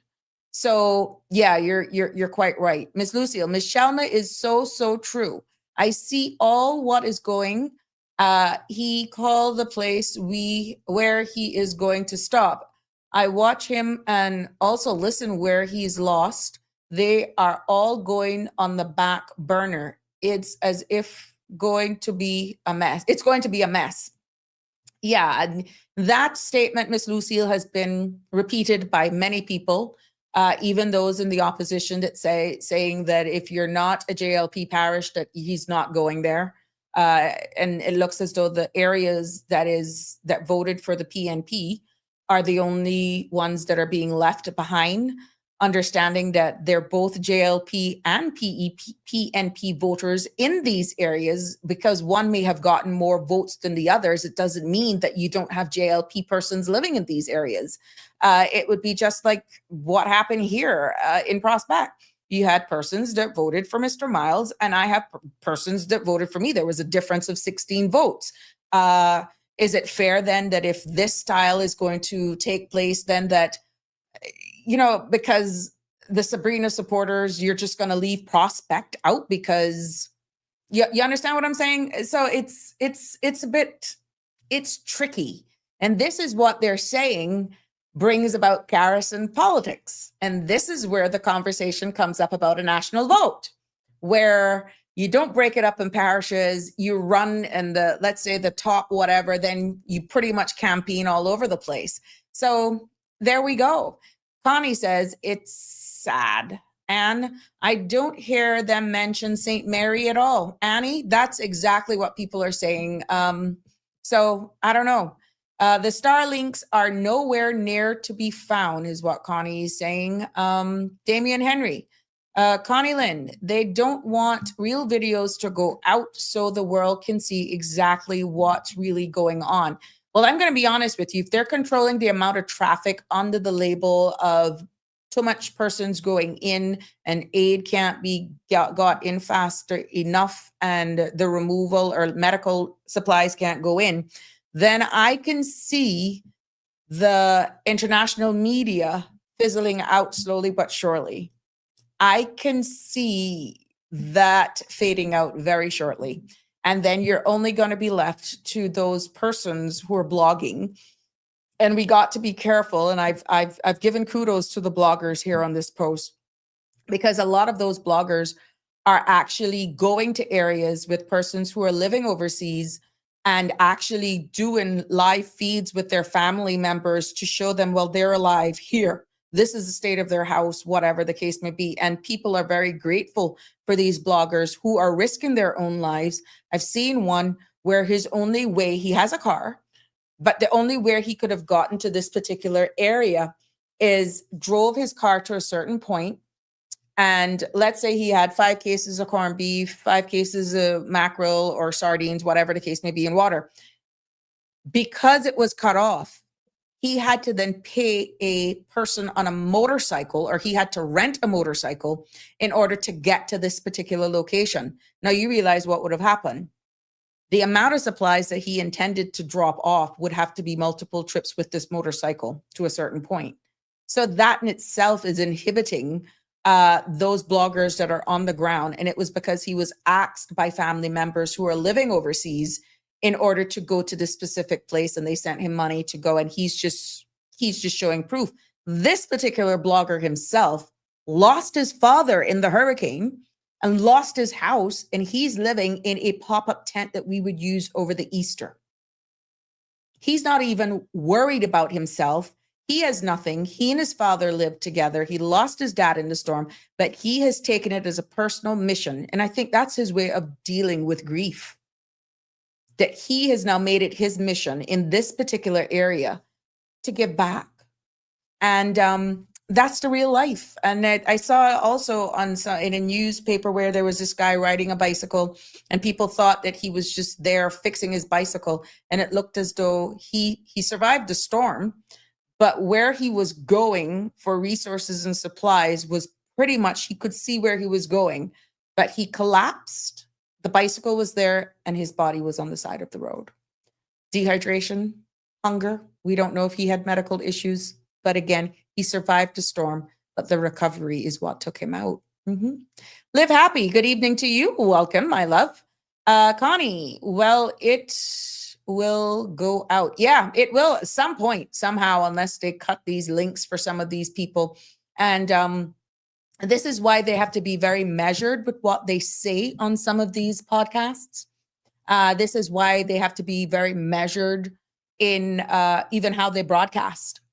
Yeah, it is quite interesting. And again, I could keep calling Danny Neem because it's control of the media. And the flexibility that the podcaster has, understanding the liability risk that one takes on with being an independent content creator and getting it out to the masses thanks to a digital world that still has some control. That's the flexibility of being an independent content creator, but you still have to be careful what you say. You're not immune from lawsuits, and that's why you have to be measured. But in this particular case, where they're actually helping persons find their friends and loved ones, they too are very, very careful. Yes, the bloggers are sharing it. And this is why if you see some of them let's say their accounts are compromised or they shut down their accounts, that's control of the narrative. And we will just probably have to look for them in other areas. Damien is speaking to Connie. That's the only people fighting for the country. Those are the real on the ground Jamaican nationals. Yeah. Mm-hmm. Connie, that's PDTV. Aye, that's my boy. You're quite right. You all over the place. You like Dora yourself. And the government shows no compassion. Stated there. Live happy. At this point, money should not be needed, used for essential items. Well, the cash in on some insurance that they got, plus some credit line that has been extended to them, plus all the other stuff that they're getting. Whoever wrote that insurance policy, I am telling you, they are kicking themselves. Good play on whoever's idea it was to buy that huge insurance policy. But I don't think they ever could have imagined that that particular country would have been hit with a hurricane of that magnitude that would actually trigger that payout. And that's not Jamaican dollars, that's US currency. So yeah, it's going to be very interesting. But whoever it was idea that it was to actually purchase that policy, kudos to you. But I can assure you, the underwriters who wrote that and agreed for that payout, they never probably in their wildest dreams would have imagined that we would have had a hurricane of that magnitude that would trigger a payout. Yep. So I got another comment that came in. What would you expect from a prime minister that his wife as Speaker of the House? I don't think you need to go further than that to know if this man is corrupt. That too has been making a lot of talk that it's a conflict of interest, that the leader of a government then spouse is the Speaker of the House. And like I said, no skin in the game in Jamaican politics, but perception speaks volumes. And dictatorship comes to mind. No. Again, perception, because that's not what they are about. They're about democracy. But when you see certain people aligned in certain ways, this is not party politics. This is just speaking openly on this platform. What this is saying, it doesn't look good. But that's for the people of Jamaica to decide. That is for them to look at their constitution to say whether or not that's legit. This is just information. It is obvious. And perception speaks volumes. And hey, it's up to the people to fight for that, to say, no, it's no more on perception.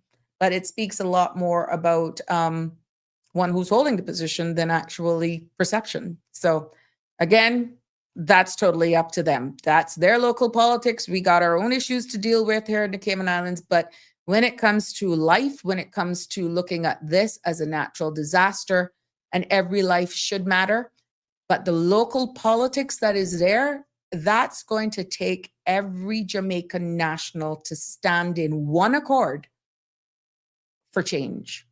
Connie says, he will spend money on the dead instead of preventing it. Disgusting pig.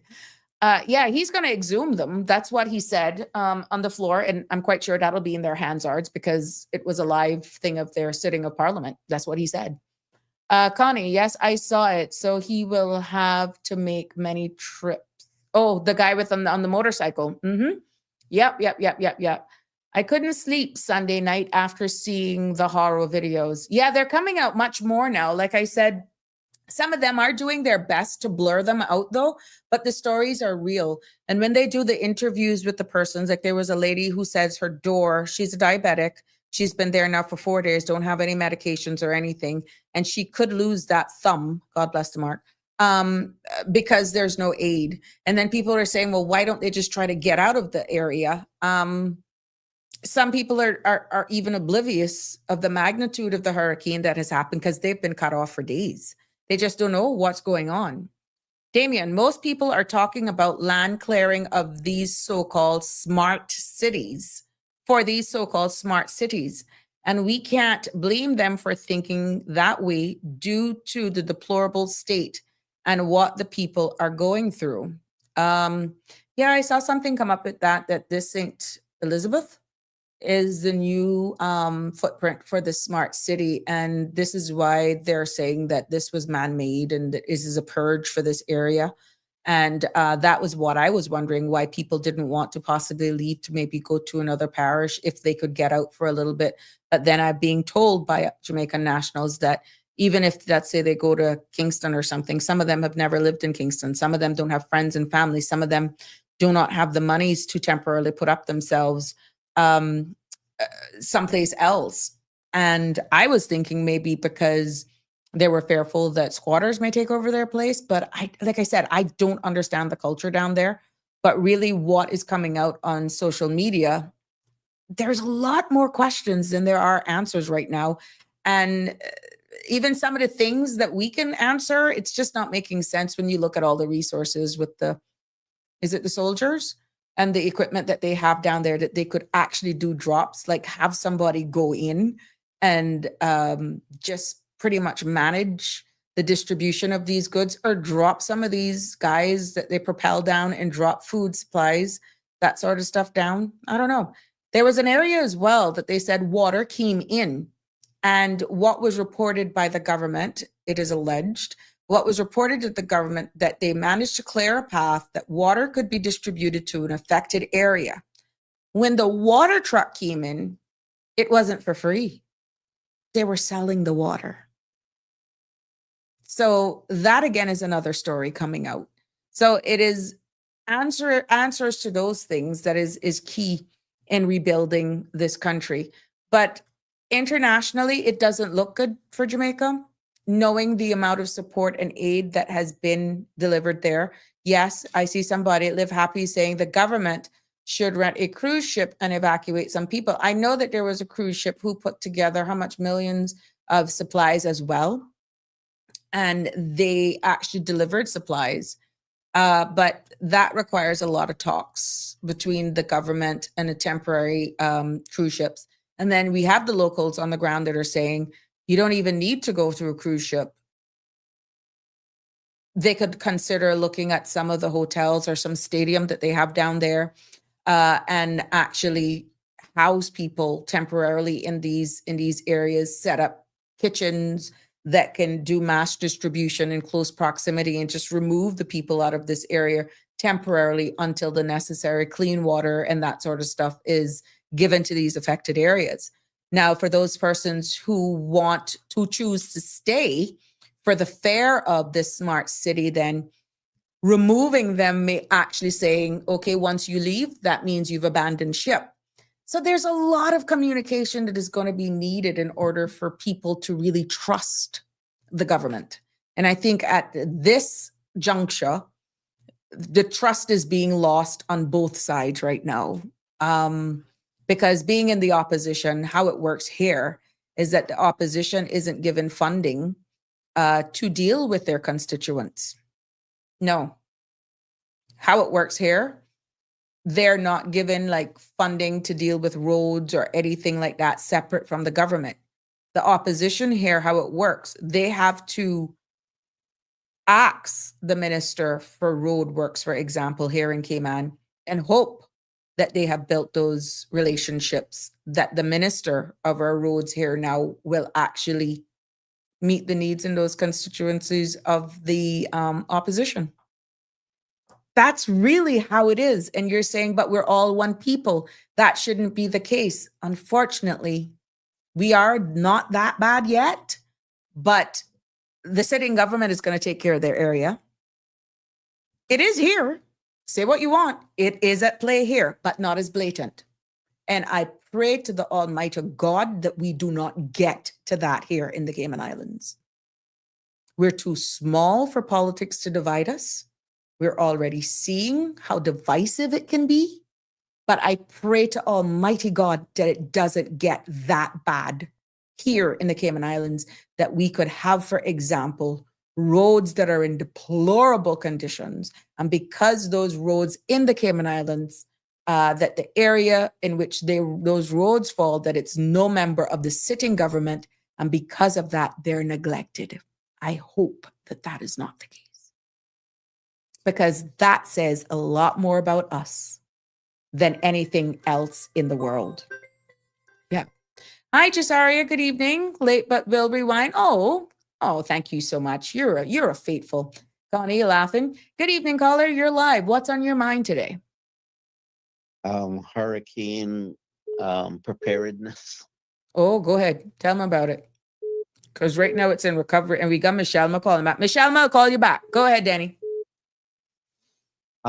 You said that it's not quite as bad here. What do you mean? No, I was talking about where you're neglecting because yeah. Right, yeah. Okay. But okay, so I want to be a naive member of the public and ask you, a politician, some questions. Go ahead. Let's just say that I didn't vote for you, Mm-hmm. right? Mm-hmm. In the Cayman Islands, how does it work where if the Cayman Islands was in a situation similar to Jamaica with damage Mm-hmm. and I didn't vote for you, Mm-hmm. how would I get help? And how might I be at risk of not getting help in the Cayman context? That speaks a lot more of the elected person, and I have a real story that I can share with you. I'm listening. I got elected in 2021.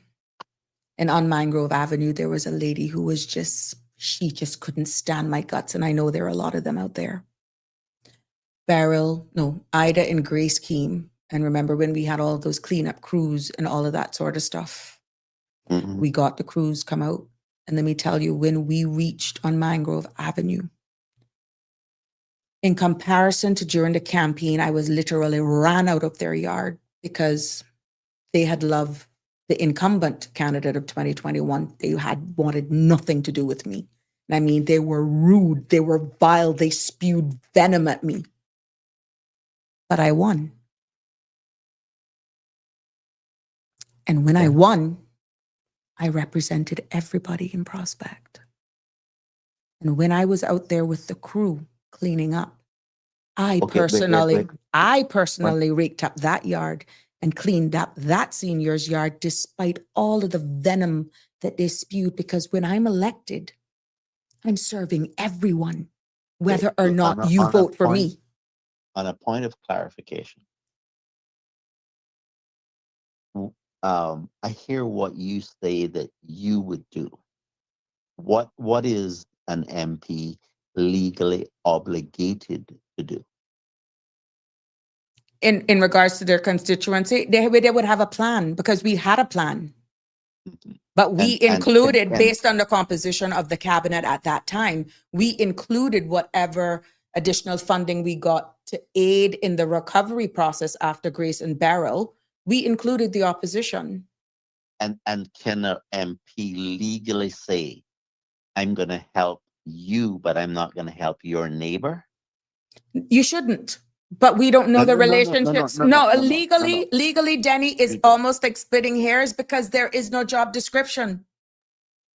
There is no job description for an MP and how you represent. So the word legal, it's more a moral compass than legal. Well, Section 5(2)(a) of the Public Service Management Law requires, including MPs, to act morally. Exactly. That's why I said it's morals. So no, but you're required to do so. But that's a choice. Who's holding them accountable? No, it's not a choice if you're going to follow the law. But Danny, we speak about accountability here all the time. Who is going to hold them accountable? Well, I have a theory on that, but the question that I'm asking you is, when they think about, okay, the country has a certain amount of money that we can spend on recovery from a hurricane. Mm-hmm. And you know that I didn't vote for you. Mm-hmm. And the law says that you must act morally. Morally doesn't allow you to exclude me. Mm-hmm. Understood. So what is the thinking in the mind of a politician, how they justify ignoring that law? My love, I can only speak on my behalf and based on who I sat around the table with at that time. Well, Okay. And even though it's there morally, you would hope that even if it slowed down, cherry picking was very obvious in certain areas. But I can assure you, it didn't happen in Prospect when I was the elected politician. Now, I get the message clearly when you tell me you don't want nothing to do with me.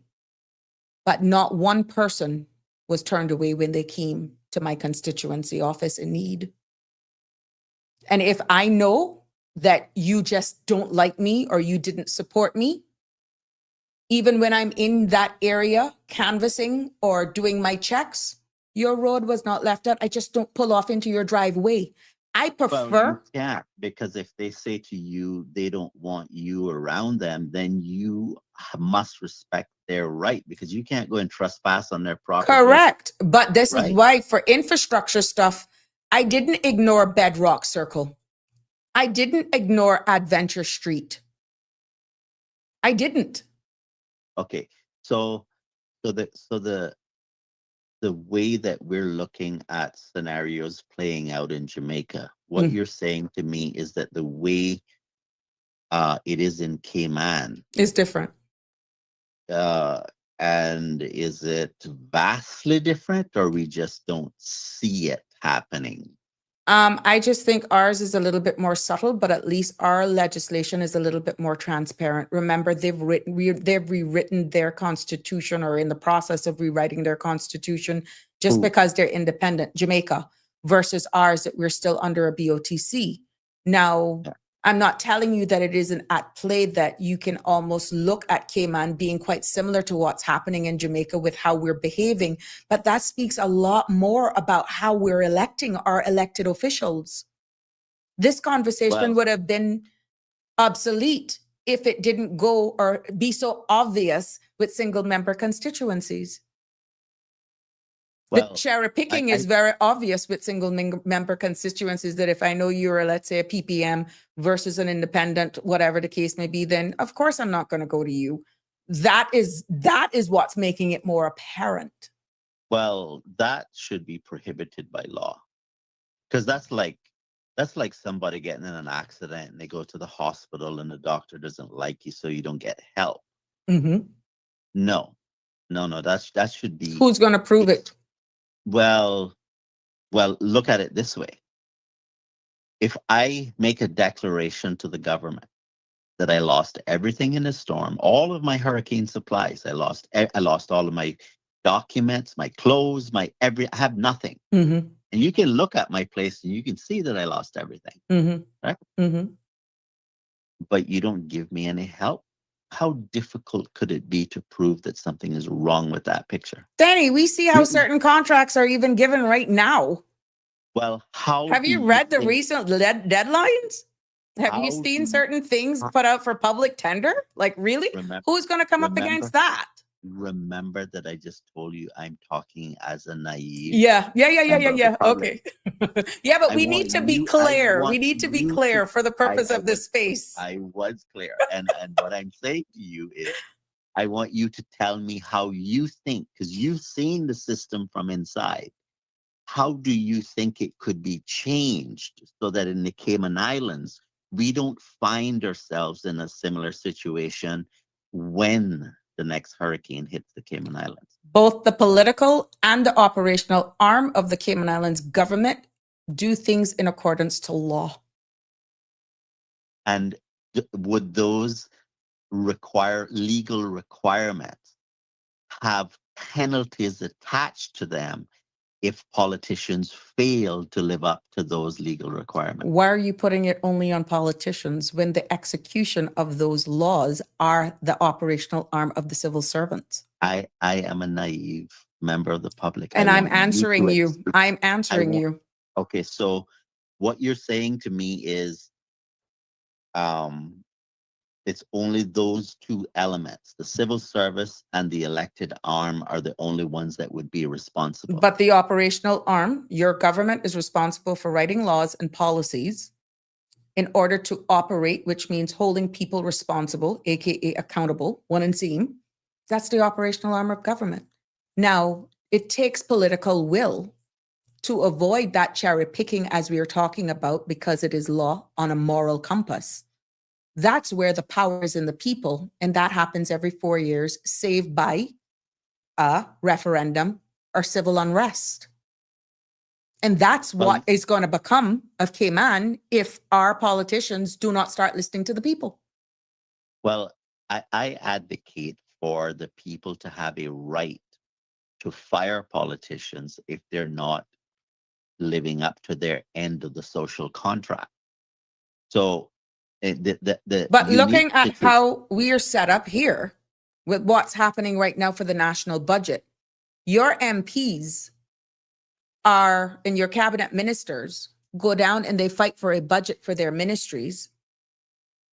And once that money is allotted to in those ministries, hopefully now given to the civil servants so that they can deliver based on the money allocations that they are given, be it schools, be it roads, be it docks, be it housing, be it healthcare. It is the responsibility of the civil servants and those departments and those statutory authorities to upskill themselves, to improve on access of services. But yet the MPs now are going to get the blame if it does not happen fast enough. Well, does the MPs require that they do the things that are necessary and provide evidence that they have been done so that we could have confirmation that there are contingency plans in place to deal with natural disasters should they happen? That's if they're funded through hazard management, and the one for holding those accountable would be in consultation with the cabinet, the governor, and the deputy governor. So do we have in the current budget that they started talking about today? We have to look at it. I haven't had an opportunity to see exactly line by line. It'd be nice to see what they have in that budget. That's why you have to tune in. And well, I'm trying as hard as I can to understand what areas we need to address before we find ourselves in the middle of a disaster. But remember now, you can have all of that textbook style, the funding that is already there. I think it was a previous conversation on biometrics where we have the facial recognition and how much years that has been funded to be placed at our airports and stuff, but yet it's not delivered. That's the operational arm. And then you ask why.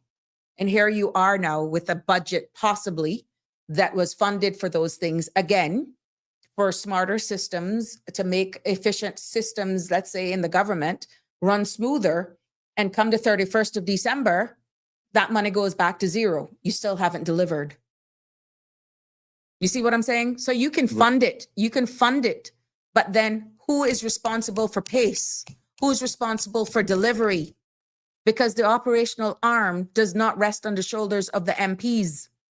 And local politics, when you're talking about in your constituency, with going back to your initial questions, unless you're privately funded or have some sort of sponsorship, it's hard for you to deliver if the pace of your government departments, for example, drains and roads and streetlights, which is usually easier, but the big issues that are national importance, like stormwater management, a single member saved from what I did with putting a pump in Prospect to keep people dry, your hands are tied because you're then left to deliver for the people who have elected you at the pace of the civil servants.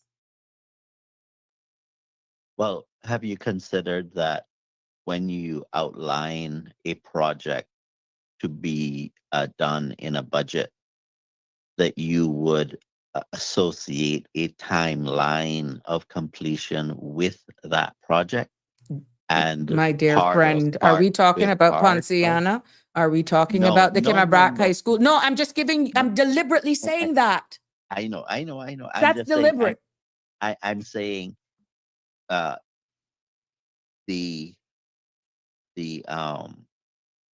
you don't want to just allocate money without having some type of timeline associated with it. You can And then, only get feedback through your chief officers from those departments that are responsible for delivering.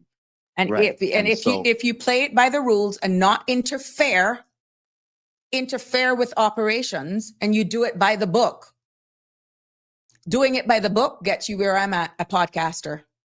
Doing it by the book. Okay. Well, I can certainly identify what you're saying, because unfortunately, in many instances in Cayman, those who break the rules get by. Those who follow the rules are crucified. There we go. I'm But- living but- witness of that chapter. But here is the problem. That is something that we need to address. Who's going to Because do it? If you all of us have to do it, because if you think about that to its logical conclusion, if there is no intervention in that type of dysfunction, we will destroy the country. Who pays the piper plays the song. And until we stop selling our rights, until we stop being dazzled by the monies, that's the only how we're going to get out of this rat race. Did you hear that caller who had called in on Sandra's show one time to describe how politics works? I can't. No, I can't really say I recall. No. I have to say I agree with what he was saying. He talked about he the way he couched it was in terms of bribery, Mm-hmm. but he split it up between the different political groups. And basically what he said was, he says that if you go to if you went to the TCCP, Mm-hmm. and you said, I'm hungry, and they had like yam, they would say, well, the yam is still young, I can't, I've got to wait until it's fit, and then you come back and I can help you at some point in the future. Mm-hmm. Mm-hmm. And then he said, well, if you're the PPM and you ask for help, even though the yam is young, they would still pick it and give it to you. Mm-hmm. Mm-hmm. And he said that if you're the National Party, he said, well, they're still trying to figure out how to farm. But all of those situations, I'm only telling the story like what he said. But the point I want to make about it is that all of the situations, what he was describing was the person needing something, and the political entity having a certain attitude towards their need, right? And some of it was financial, because he had called another time and he was explaining why he takes bribes. This is live on the radio. and his rationale was very simple. He said, if I don't take the bribe, someone else will. Wow. Now, I can't think of a lower state of existence than that. But if that is the kind of reasoning that voters are taking in order regarding bribes, this country is in a lot of serious trouble. It's not a bribe. It's actually securing that I am going to do the right thing for you. Well, you could call it what you want. That's how people perceive it, because rose by any other name is a rose. Okay. And if you pay me to vote for you, and I vote for you, and the law says that you should not be paying for me to vote for you, that is illegal. I don't care how you want to prove it, though. No, I agree. That's an entirely different issue. But the point that I'm driving at is that if we have individuals in this society who are so stupid, who are so ignorant, that is their mentality, we better address that quickly. Well, my love, you have a lot more of those than you think. And they are driving nice cars, qualified, educated. And they're saying, well, if they want my vote, they're going to have to pay for it. that is an absolute ignorant And they statement. mean And I'm not, that. and I'm They and mean that. I'm not disagreeing with you that there are a lot. I agree with you. There is a lot. Yep. But I'm standing fast by my words. It will destroy the country. So you have to make up your mind whether you want a corrupt system or you want a system that is fair. Because if you vote for a system of unfairness, do not be surprised when the system mistreats you. Okay? All that's going to happen is that at some point in the future, when you're no longer useful, you will be discarded. Oh, yeah. It's weird. I had that conversation with Miss Donnette today. Yeah. Yep. So the people, the voters in this country Mm-hmm. need to look in the mirror Mm-hmm. and ask themselves seriously if that is what they want their contribution to be to the Cayman Islands. Yep. Yep. Otherwise, we have no hope, because what you talk about when you talk about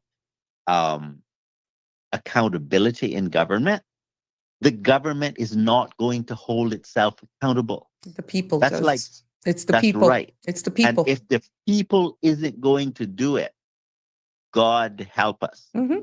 No, because if it's not on my doorstep, it's not my problem. That's the But mentality. that is a stupid mentality. But that It is what's beyond wreaking. That's stupid. what is creating a divide in our country right now, Danny. If it's not on my doorstep, it's not my problem. Okay, what is that? It's clearly they don't understand the definition of the word society. When you have a polity like what we have in the Cayman Islands, it works because we have a social contract with one another that we're going to behave in a certain way. And whether a person understands it or not, when people break the rules, it costs all of us, not just some of us.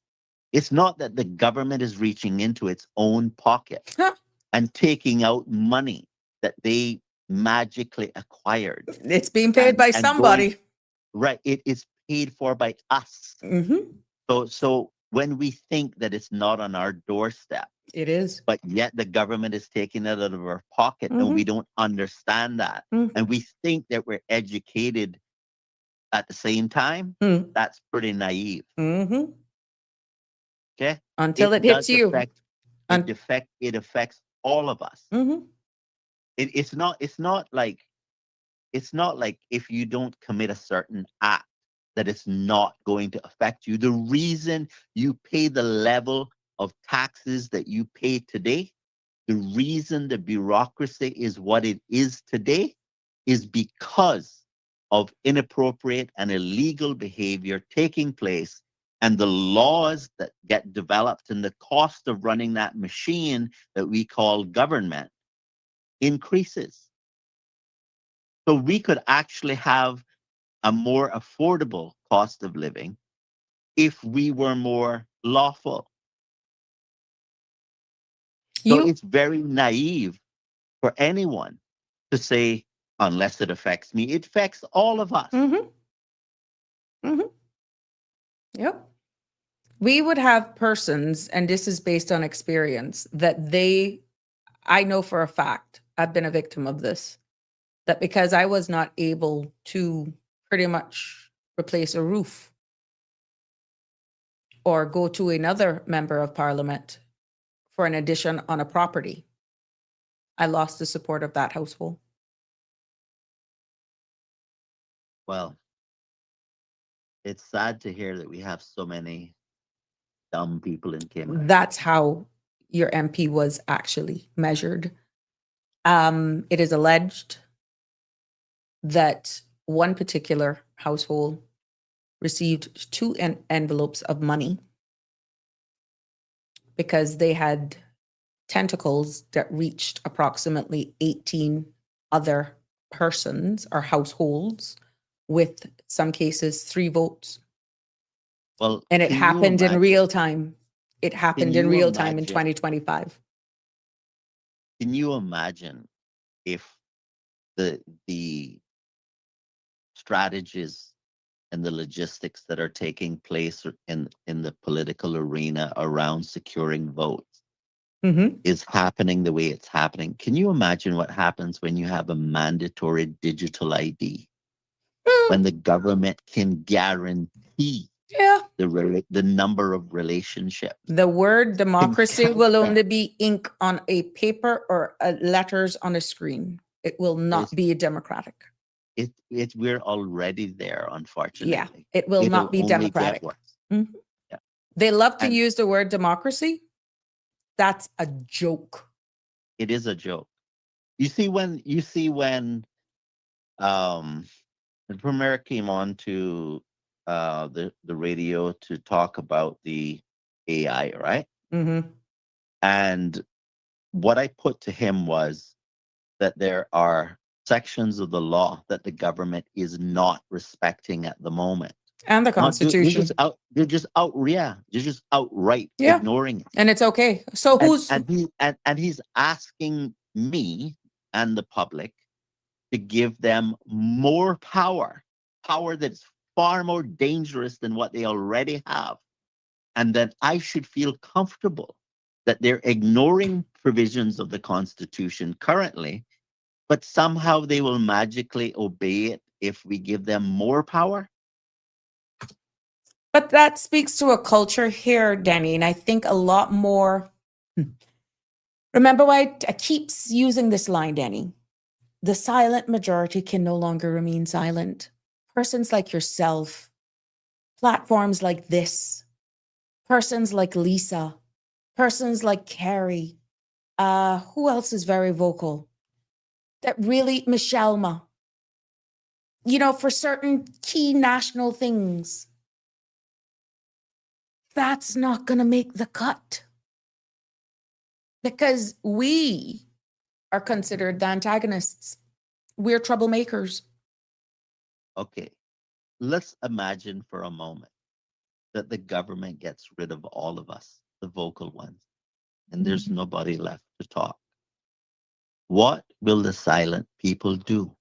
Follow suit, continue doing exactly what they're doing, going wherever the wind blows. They will be happy with that. Maybe. But then by the time they wake up, they will be disposed of too. No. Will they? I don't think they will be. I don't know. I hear a level of discontent off the radio that I don't hear on the radio. Well, what are they going to do? Listen. Just take a flight and go to another country and live? You see, what the problem is that I sense in certain situations is that certain people don't want to seem as if they oppose government's policies. But so why? That they can because they want to continue to be invited to the Parties? cocktail parties at the governor and to have certain opportunities, economic opportunities. They're really thinking about themselves. So what about their grandkids? They're not. What about their own futures? Because they're not going to remain this age. Well, their own future is that they believe that if they just, ride the wave bend and the be a knee, bit, then yeah. they'll be okay. Yeah, that's what they believe. This sounds like the whole thing with the food stamps in the United States where they were saying, oh, we're going to do this. And when the stats came out that the persons who are receiving assistance, 70%, I think that's the number that I heard thrown out, of those persons who are getting food assistance in the United States are Caucasians. Well, you see what I'm saying? It's like, it's almost like that. It's hard for me to say what's accurate over there because they have gone to a whole different level. But what I'm saying is some of what is being spewed here, we sound, Michelma, coming to you, we sound as though we're almost wanting to adapt those type of behaviors, and that is not who we are. And just remaining on the elites, going out on the big yachts, going out on the deep sea fishing trips is not going to solve our problems, because eventually people are going to take matters into their own hands. They can shut me down. They can muzzle me. They can blackball me to save their own positions. This space will open up and educate the masses. We just need to believe in ourselves, Danny. yes, and we need to have the courage, because you see, here's the problem that I have. On one hand, you had a show where you brought uh the a representative on from the Veterans Association, Mm-hmm. and you were talking about how what contributions they made to the world. And I was thinking to myself, while we're celebrating veterans, Mm-hmm. for the most part, Caymanians are too afraid to even speak in defense, not fight, not pick up an Yeah. arm and kill a human being Yeah. for Yeah. freedom. I'm just talking about calling one little radio show, just making a few words to say, this is right, this is wrong, here's what we should be doing. They don't even have the courage to do that. Why? They don't want to And end up being a me or a you, ostracized. and we expect that we're going to keep Yeah. our freedom. Yeah. Yes. Because me and That's you a will be special frontline. kind of naive. Me and you would be No, frontline is what they're expecting, Danny. Listen to me. Even if we were frontline, do you know how long it would take to take me and you out? Hmm. It would happen in a blink of an eye, because we don't Instant. have the support. Instant. And what the problem is that when they're finished with me and you, Mm-hmm. what Next. do you think they're going to do with the rest? Open your mouth if you Because think you're bad. think that we're going to get out of this situation by having no courage and by apologizing for their inappropriate behavior, Think again. my friend, it's not going to happen. Yep. Mm-hmm. There is something that Thomas Jefferson said about the American Revolution. He held the view that every 25 years, the tree of liberty sometimes have to be watered by the blood of patriots. Mm-hmm. And if we do not preserve the freedom that we have, it will be necessary in the future Mm-hmm. to repurchase them. And if you don't understand what the cost of purchasing freedom is, I suggest that you inform yourself, Mm-hmm. because you won't have the freedom to do all of the things you do now. Don't think that your life is going to remain the same, because when dictators take over, what they do is they tell you what they think you should do with your life, Mm-hmm. and you will comply. Yep. So I don't know if people in Cayman are so spoiled that they think that somehow what they see happening in Jamaica can't happen to us. Oh my God. I want to caution. Do not even imagine that for a second. Mm-hmm. But Yep. the only way that we can avoid it is if we think about where we want to be at some point in the future, and we take actions to take us to that point. Mm-hmm. If we fail to do what is necessary to shape the future in the way that would be best for us to exist in peace and harmony, respect for the rule of law, respect for people's rights, if we fail to do that, the only option we will have in the future Mm-hmm. is the same option we have today. It's either you will do something about it or you won't. Mm-hmm. Mm-hmm. It's not going to be any different. Yep. It's not going to require any less courage. Danny, I can assure you. I don't mind speaking up on things that are important. But Mm-hmm. what I want to say to the public is this: the politicians are not going to listen to one voice. Okay?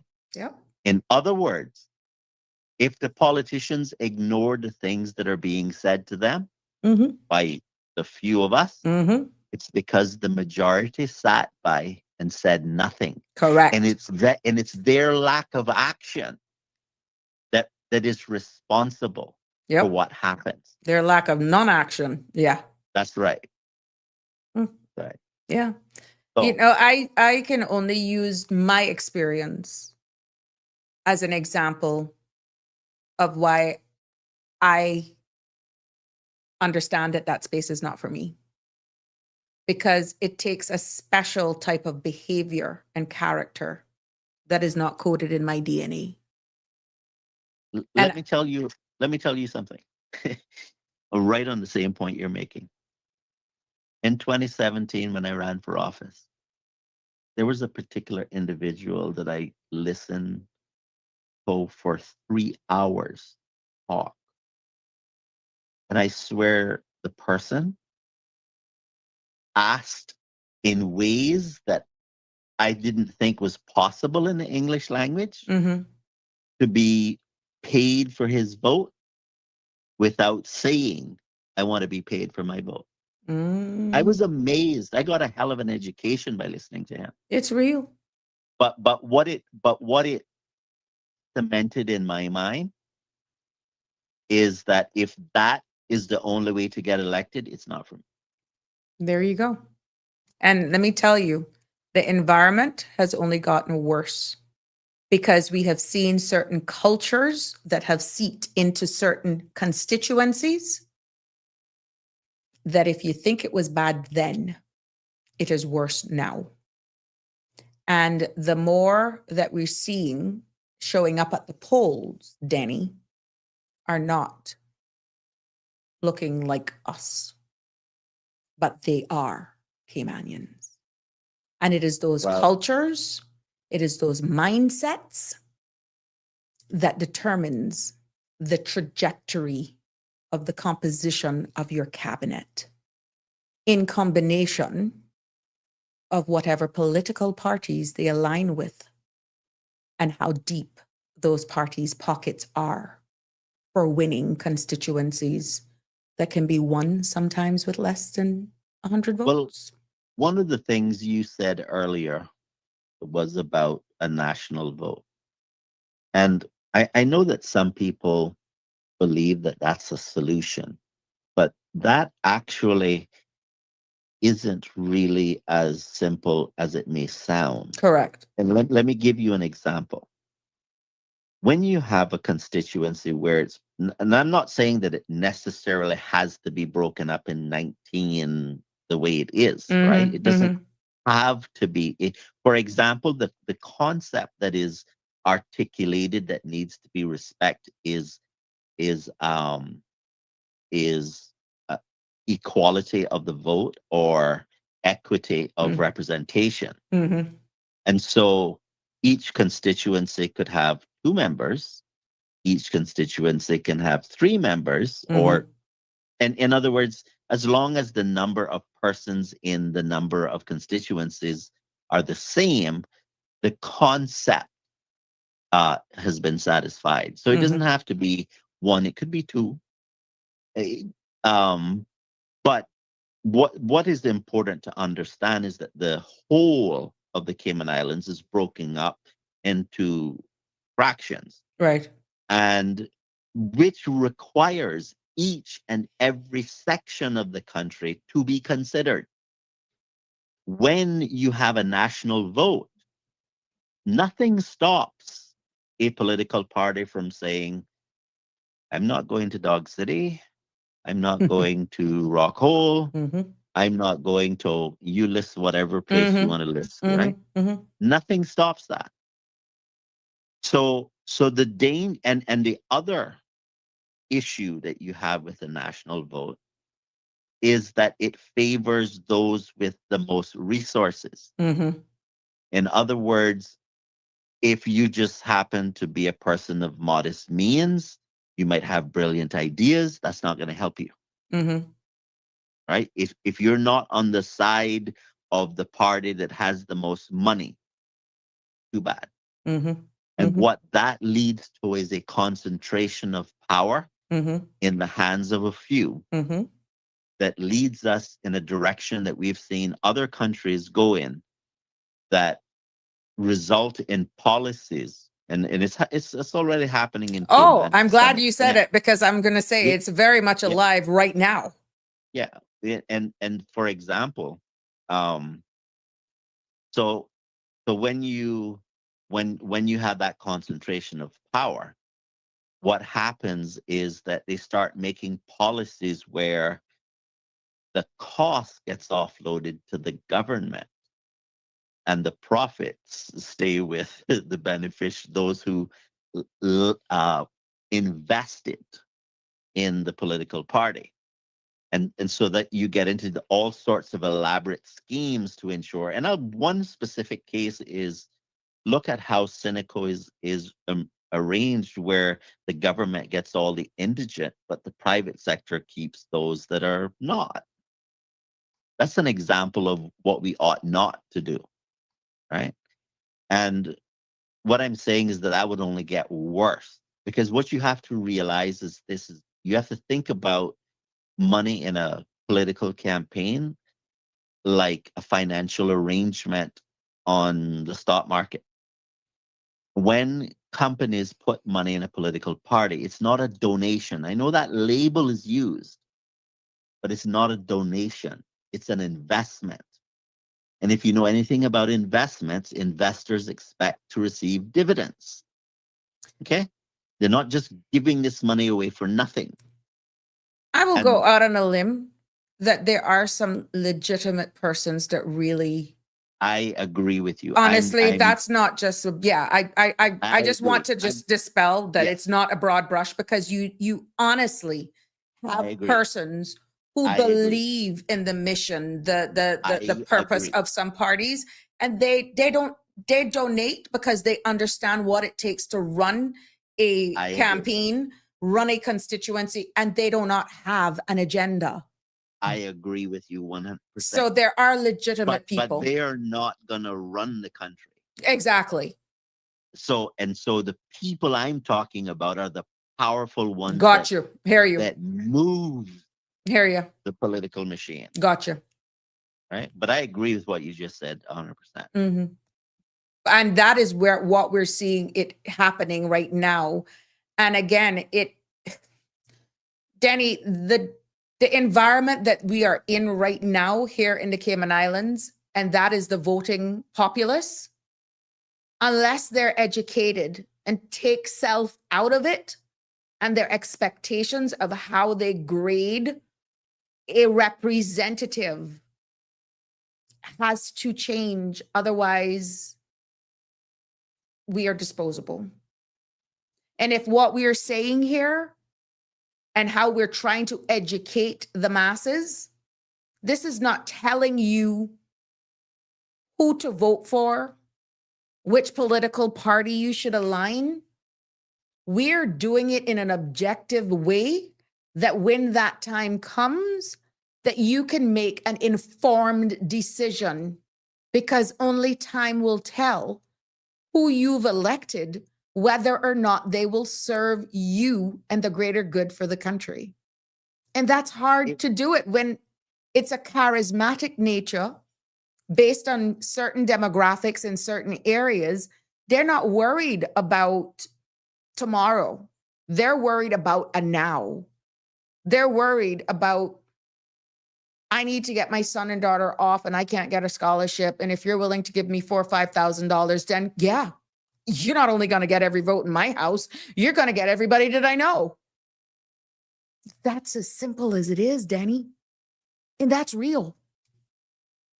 No, I understand it's real, but it's very unfortunate, because we're not going to end up, we can't have a system that starts off by getting someone in office on the basis of corruption, and then expect that once the person who's willing to engage in corruption gets elected, then all of a sudden now he's not going to be corrupt. They don't see that as corruption. They see that as that politician understanding their needs, that, let's say, the former politician didn't see it. And all they're thinking about is themselves. But what that spells is, if they're that desperate to pay for that vote without looking at the bigger picture, that speaks larger issues that's happening in our society. And And that's then how what people What think. happens? Then what happens when someone else comes along, goes to your MP and says, "Here's what I want to do. Here's how much money it can make, and here's what's in it for you." And then that same MP takes positions that wipe out your business in favor of someone who will pay them more. Who's going to talk? Right now, it's silent in certain chats. Yeah, because I what understand what you're saying. the individual's going to lose their business. Mhm. You see, the point that I'm making is they were okay Yeah, to to take do the corruption when they felt it benefited them. them. Mhm. But now, when the benefit is going to another individual who might be their competitor that runs their business into the ground, they're going to say now it's unfair. It's too late. You've already sold your soul. I understand. But Too the late. point that I'm trying to drive home is that thinking that you can stoke the fires of corruption and not be burnt by them is utterly stupid. Well, if you read some of the headlines right now, what's happening, it's blatant what's happening right now. It's in your Well, face. It's in your face what's happening right now. well, why don't you interpret some of those headlines for me? In the next show, we're at 7:31. You Oh, are man, I a, thought we were going into the you late are a segment. ostracizer blender. You're not even one of those high powered ones. You're a blender. You're trouble. I thought we were going into the late night segment. Yeah, you're not gonna get me in that one. I'm not the host of that late night one, and these topics will not be discussed on that one. Yeah, but it's interesting. But it's very obvious, Danny, what's happening. I got to call back Miss Shelma because I don't want her to cuss me out, and she'll be the last one for tonight. But thank you, as usual, for your contribution. All right, take care. Take care. Bye-bye. Let me call back Miss Shelma. Danny is always very, very engaging. Miss Shelma, let me call you. Answer your phone. And that would be Denver, an investment in their favor. Bang on, Danny. Also from Danny, from Denver. Miss Shelma, we're calling you. Answer your phone. Because if I hang up, I'm going to close out. Who's she talking to now? Tanya says, no one is going to speak up. We are, okay, there we go. No one is going to speak up. We are spoiled and comfortable, and we don't want that compromised. We will comply as you are saying, Mr. Warren. So she was agreeing what you're saying, but it's not going to solve the problem, Tanya. It's really not going to solve the problem. And Damian Henry says they have the mindset of crossing the bridge when they get there. Yeah, thank you for your comments. We appreciate all the feedback. But ladies and gentlemen, you've stayed with me this evening. Thank you. I didn't expect it. You're calling back. No, look here. I shouldn't answer you. Hey, Michelle Ma. I went outside. I had to go get my transcript. Somebody brought my police record. That's what you call. Okay. I said, but I agree. I agree with what you were saying just now about you hope that we don't get bad is Jamaica. But we not is bad. Similar things going on here. But you know what I'm talking about? Like I said, and you're not talking in the same thing here. You got your favorites and you get and then actually I don't want to put it out, but I vote but the person they never offered me nothing. It was another constituency from another place, and then they get up and right now I still have battling, whatever. So we got the same thing here. But I'm saying that I want to say I just see a helicopter went in from Bahamas. Even Bahamas giving aid, and the very women were out there. They had the helicopter were parked in the place that they're taking out the goods from, and a line of people, and they're taking people, pulling them out from the hole, I call it, and throwing them to this person, and the next one throwing them to the next person. Then they're packing them up, and they're giving $2 million in cash plus the goods. They got water, they got pile of water. I forget how much 1,000 cases of water they got, and they say tarpaulin, collaborate, they walk in front, and they carry respirators, and they carry face masks. That's what they asked before. And I just, Then I just see one other woman. She was in I think she was St. Elizabeth, and she got two little children, and she even break down crying when the person was asking her, and she said it been that days and the little children, and then one person come hug her up and say, "Don't cry, just try to bear it. God's gonna see us through. We gonna be strong." And then I got nothing. And she said, and then she from one, but apparently she wasn't a JLP. She must be a PNP. I tell you, it is loan policy, Sabrina.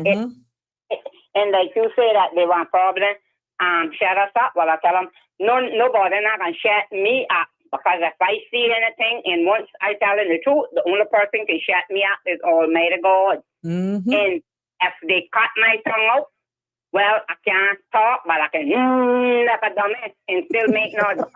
If they shut the media down that you can't go on, I can go to their face and tell them I'm not spunk. Like I say, I can't beat nobody. I'm not afraid of nobody. And if I got something to tell whoever, he could be the governor, the president, the king. And if I got something to tell you and you will stand up and listen to me if I come to you, I can tell you just how I feel and that's how I think things should go, because I got that spunk on my face. I didn't have the lion in me. Put that up, but I can stand to anybody's face once they will listen to what I have to say and tell them I got that spunk. I don't have to talk behind nobody back.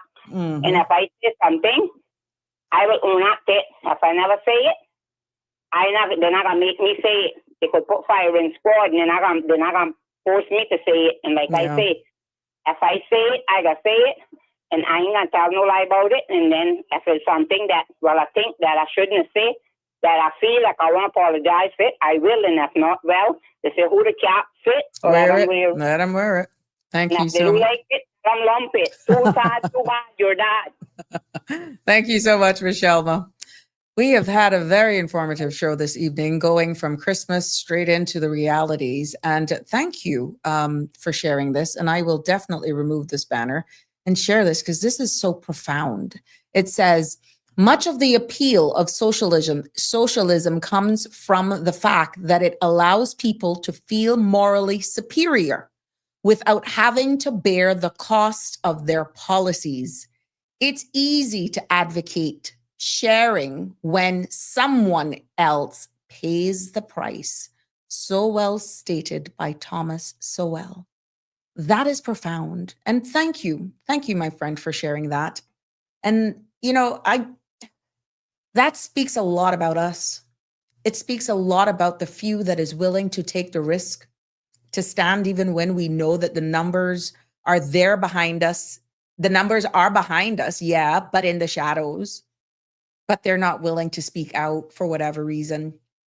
But I want to acknowledge that, we've taken this weird journey from the holidays from glitter to Christmas to the gift of reality.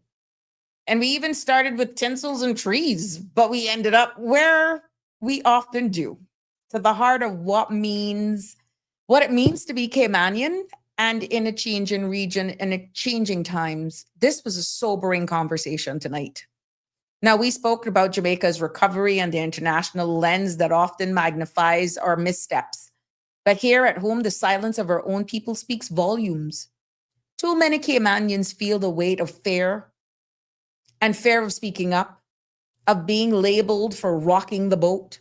And yet silence doesn't protect us. Actually, what it does, it isolates us. So whether you're talking about the holiday stress, regional reputation, or even the courage to speak truth to power, one thing is clear. We must make room for honest discussion, not just in studios and in boardrooms, but in homes, in churches, WhatsApp group chats, and community halls. Ladies and gentlemen, let this season be more than decorations. Let it be the time to really reflect and reconnect and reclaim our voices, for God's sake. Because Caymanian deserves more than survival. We deserve dignity, clarity, and a freedom to speak without fear. Yeah, we do. Until next time. That's tomorrow. Let's hope that tantalizing fragrance from one of our own, who continues to break ceilings internationally, will jolt us into the reality that our destiny is charted not only by focus, dedication, faith, believing in oneself, but most of all, unity. It has been a pleasure bringing you another Sabrina Speaks. God bless. Love you lots. Good night. That's a wrap for today's edition of Sabrina Speaks. Thank you for tuning in and for being part of the conversation. Remember, the dialogue doesn't stop here. Stay engaged, stay informed, and most importantly, stay empowered. We'll be back tomorrow at 5 p.m., same time, same place, right here on CMR TV and radio, where your voice matters and your truth is heard. Until then, Cayman, take care of yourself and each other. That's it for today's edition of Sabrina Speaks, where your voice matters, your story counts, and your truth is always welcome. Join us weekdays from 5 until 6:30 p.m. right here on CMR TV as we dive into the topics that matter most to you. Catch the show live or on demand at cmrtv.com. And don't forget to follow us on Facebook, YouTube, and Instagram so you never miss a moment. Until next time, stay informed, stay engaged, and always speak your truth.